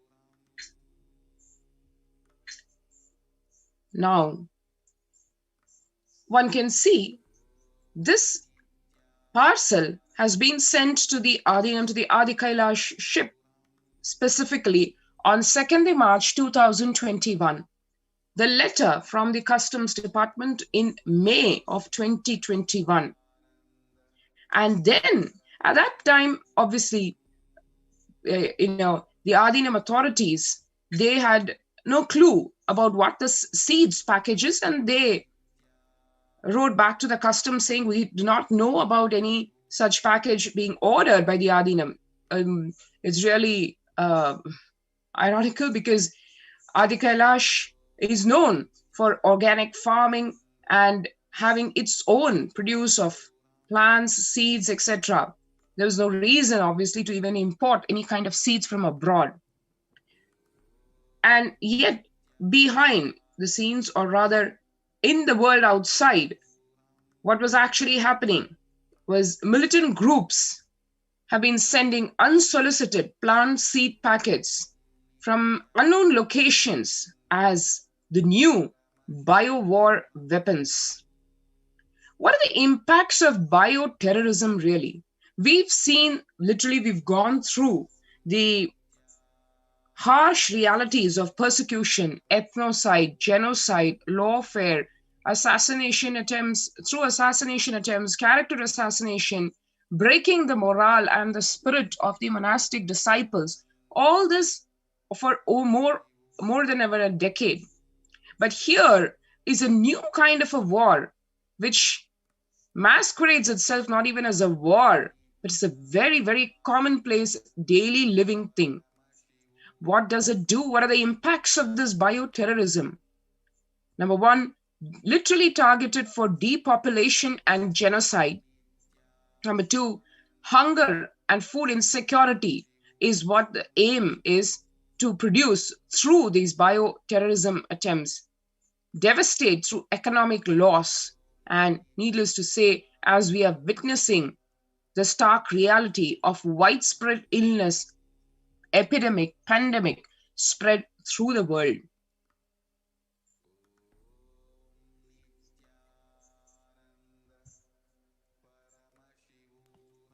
The main motive behind such deadly genocidal attempts on the Supreme Pontiff of Hinduism and his community is to create large-scale disruption to the humanitarian services that has been spearheaded by Swamiji through Kailasa to combat COVID-19. By launching this bio-war unknown diseases, which no medical or agriculture authority can handle, that has been infected in the country, in the community.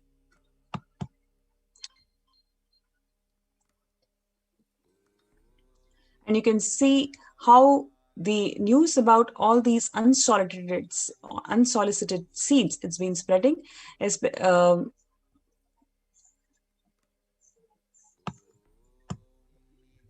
Over 750 Canadians received these unsolicited seeds in the mail. Concerns raised after dozens of Canadians planted these unsolicited seeds that are unexpectedly arrived at their doors. USDA investigates packages of unsolicited seeds. Mystery mailings of seeds continue worldwide.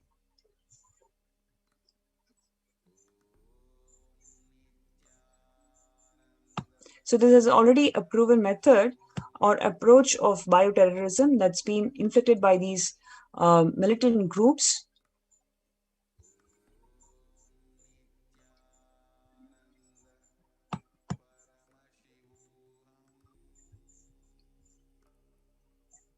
So, and just to rewind in how in 1960s in PL 480 program, when one of the seeds got mixed up with the original crop spread, it caused huge food insecurity and crop damage. The destructive power of these harmful agricultural and biological agents is immense.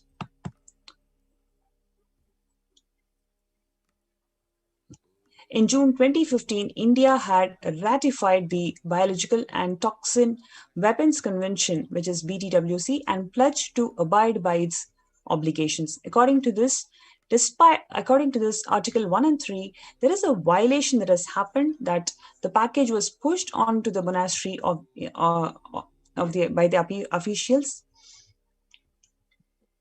in the violation to the Biological and Toxin Weapons Convention, Article 1 and 3.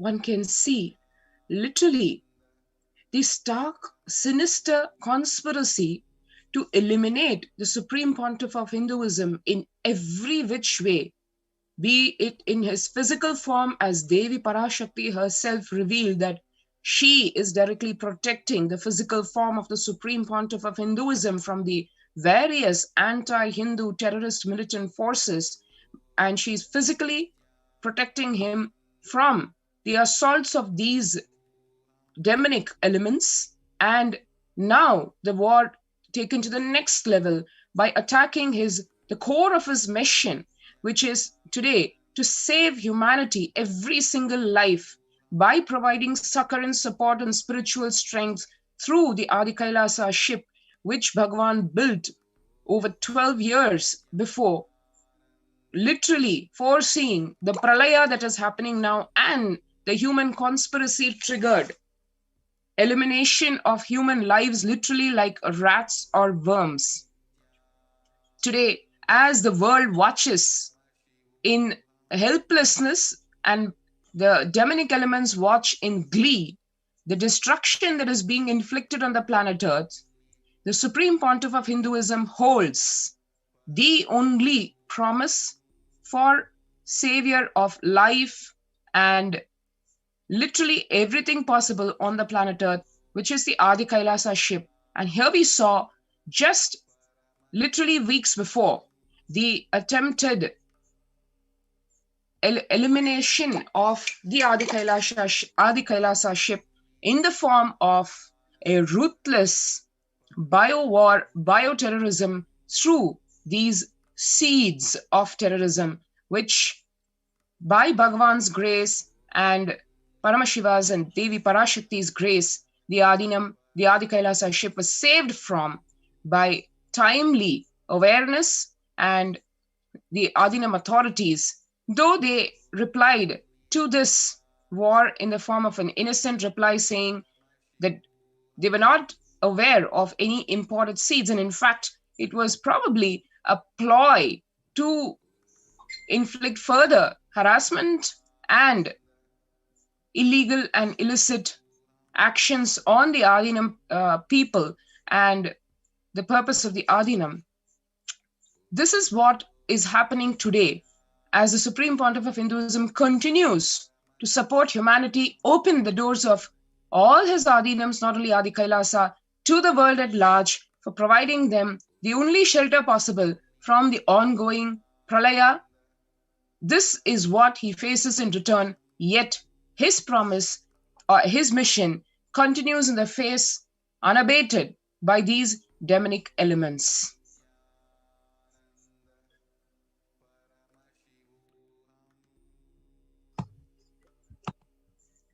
To put an end to this persecution, we humbly pray for the universal, absolute and non-derogable prohibition of torture and ill-treatment against the Supreme Pontiff of Hinduism, Kailashas, Kailasians, and all the Hindu diaspora worldwide. With this, we conclude today's session where we want to bring out the atrocities and the bio-war that's happening, that's been launched against the Supreme Pontiff of Hinduism and his community in Adi Kailasa.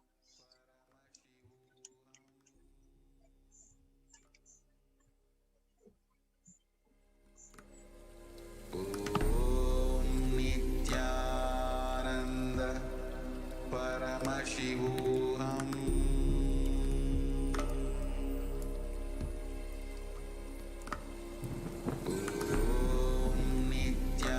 Nithyananda Paramashivoham.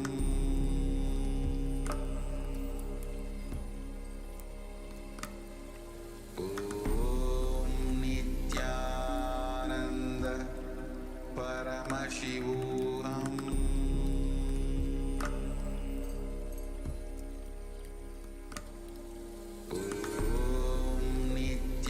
Nithyananda Paramashivoham.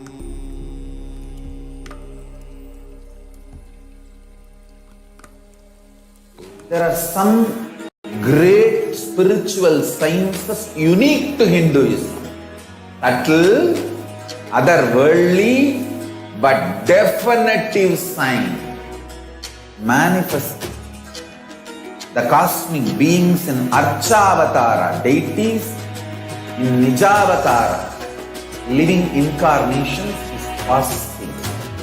Understand?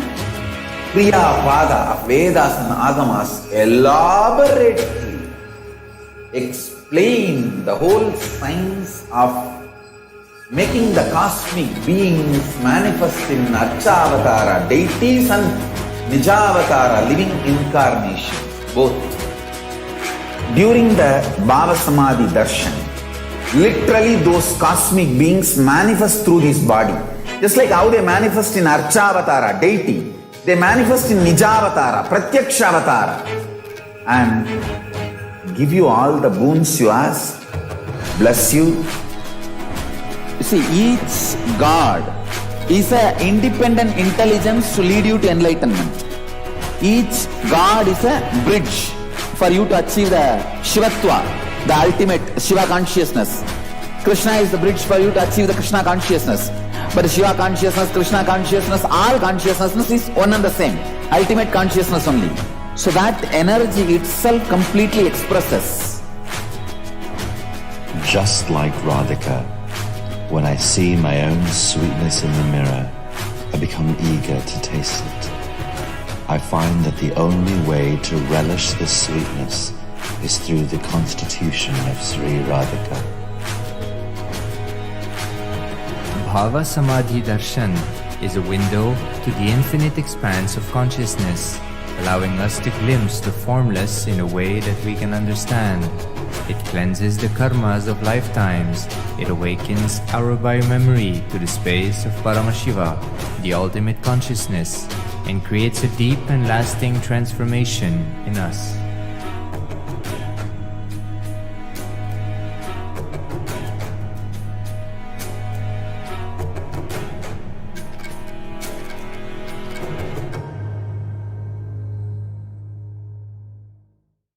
There are some great spiritual sciences unique to Hinduism. Subtle, otherworldly, but definitive sign manifesting the cosmic beings in Archavatara, deities in Nijavatara, living incarnations is possible. Understand? Kriya Pada of Vedas and Agamas elaborately explain the whole science of making the cosmic beings manifest in Archavatara, deities and Nijavatara, living incarnations, both.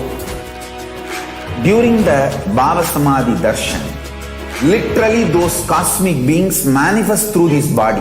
Just like how they manifest in Archavatara, deity, they manifest in Nijavatara, Pratyakshavatara, and give you all the boons you ask, bless you. You see, each God is an independent intelligence to lead you to enlightenment. Each God is a bridge for you to achieve the Shivatva, the ultimate Shiva consciousness. Krishna is the bridge for you to achieve the Krishna consciousness. But Shiva consciousness, Krishna consciousness, all consciousness is one and the same. Ultimate consciousness only. So that energy itself completely expresses.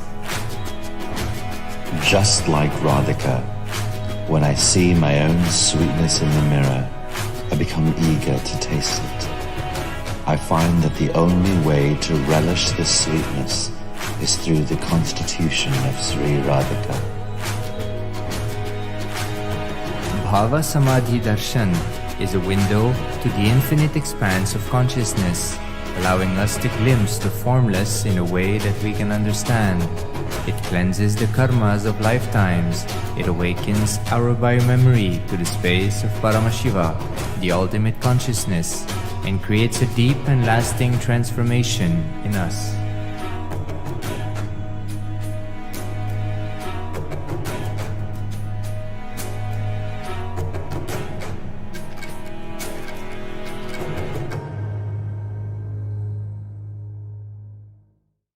There are some great spiritual sciences unique to Hinduism. subtle, otherworldly, but definitive sign manifest the cosmic beings in Archavatara, deities in Nijavatara, living incarnations is possible. Understand? Kriya Pada of Vedas and Agamas elaborately explain the whole science of making the cosmic beings manifest in Archavatara, deities and Nijavatara, living incarnations. Both. During the Bhava Samadhi Darshan, literally those cosmic beings manifest through this body. Just like how they manifest in Archavatara, deity, they manifest in Nijavatara, Pratyakshavatara, and give you all the boons you ask, bless you. You see, each God is an independent intelligence to lead you to enlightenment. Each God is a bridge for you to achieve the Shivatva, the ultimate Shiva consciousness. Krishna is the bridge for you to achieve the Krishna consciousness. But Shiva consciousness, Krishna consciousness, all consciousness is one and the same. Ultimate consciousness only. So that energy itself completely expresses. Just like Radhika, when I see my own sweetness in the mirror, I become eager to taste it. I find that the way to relish this sweetness is through the constitution of Sri Radhika. Bhava Samadhi Darshan is a window to the infinite expanse of consciousness, allowing us to glimpse the formless in a way that we can understand. It cleanses the karmas of lifetimes. It awakens our biomemory to the space of Paramashiva, the ultimate consciousness, and creates a deep and lasting transformation in us.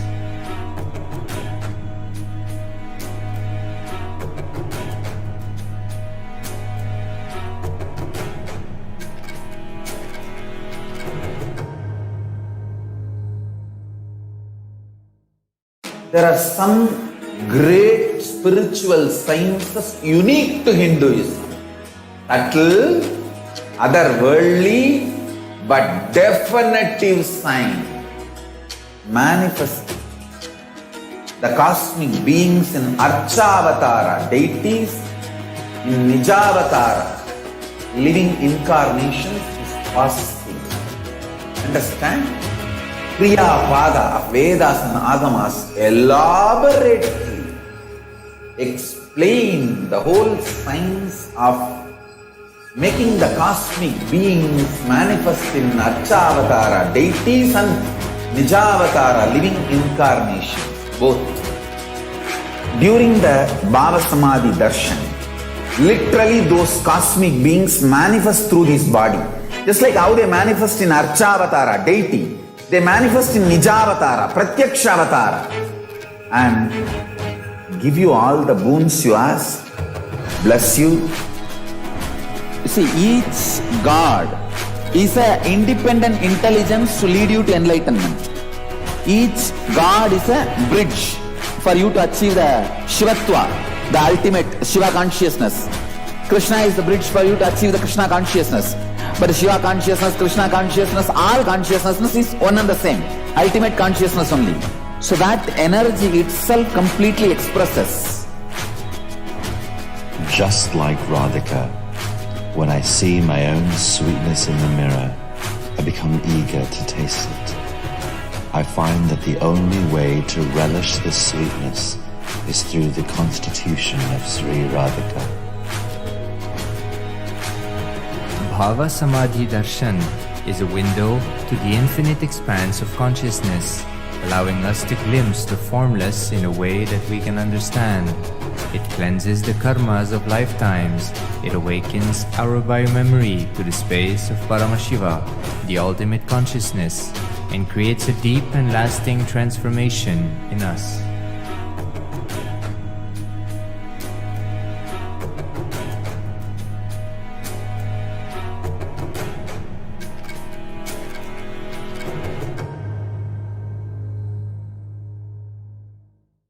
There are some great spiritual sciences unique to Hinduism.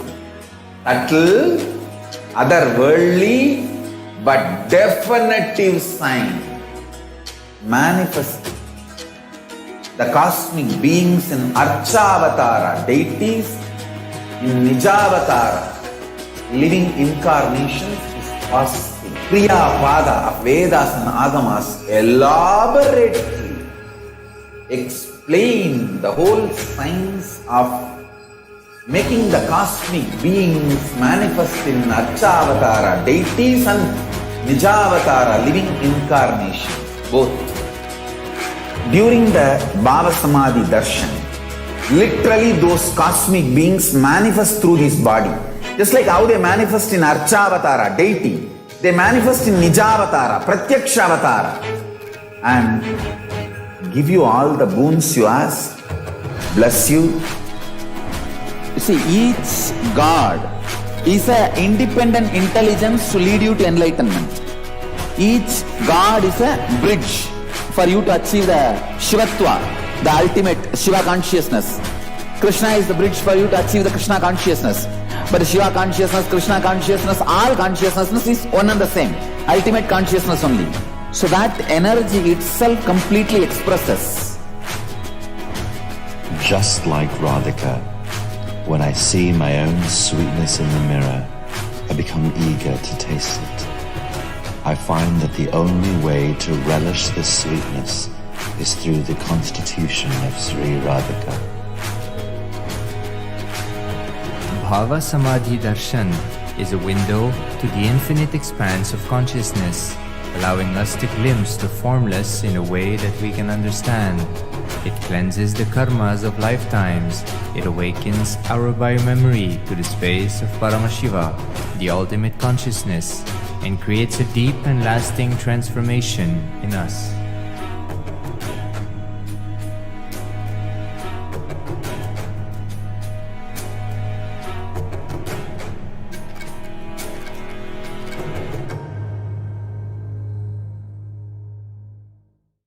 There are some great spiritual sciences unique to Hinduism. Subtle, otherworldly, but definitive sign. Manifest the cosmic beings in Archavatara, deities in Nijavatara, living incarnations is possible. Understand? Kriya Pada of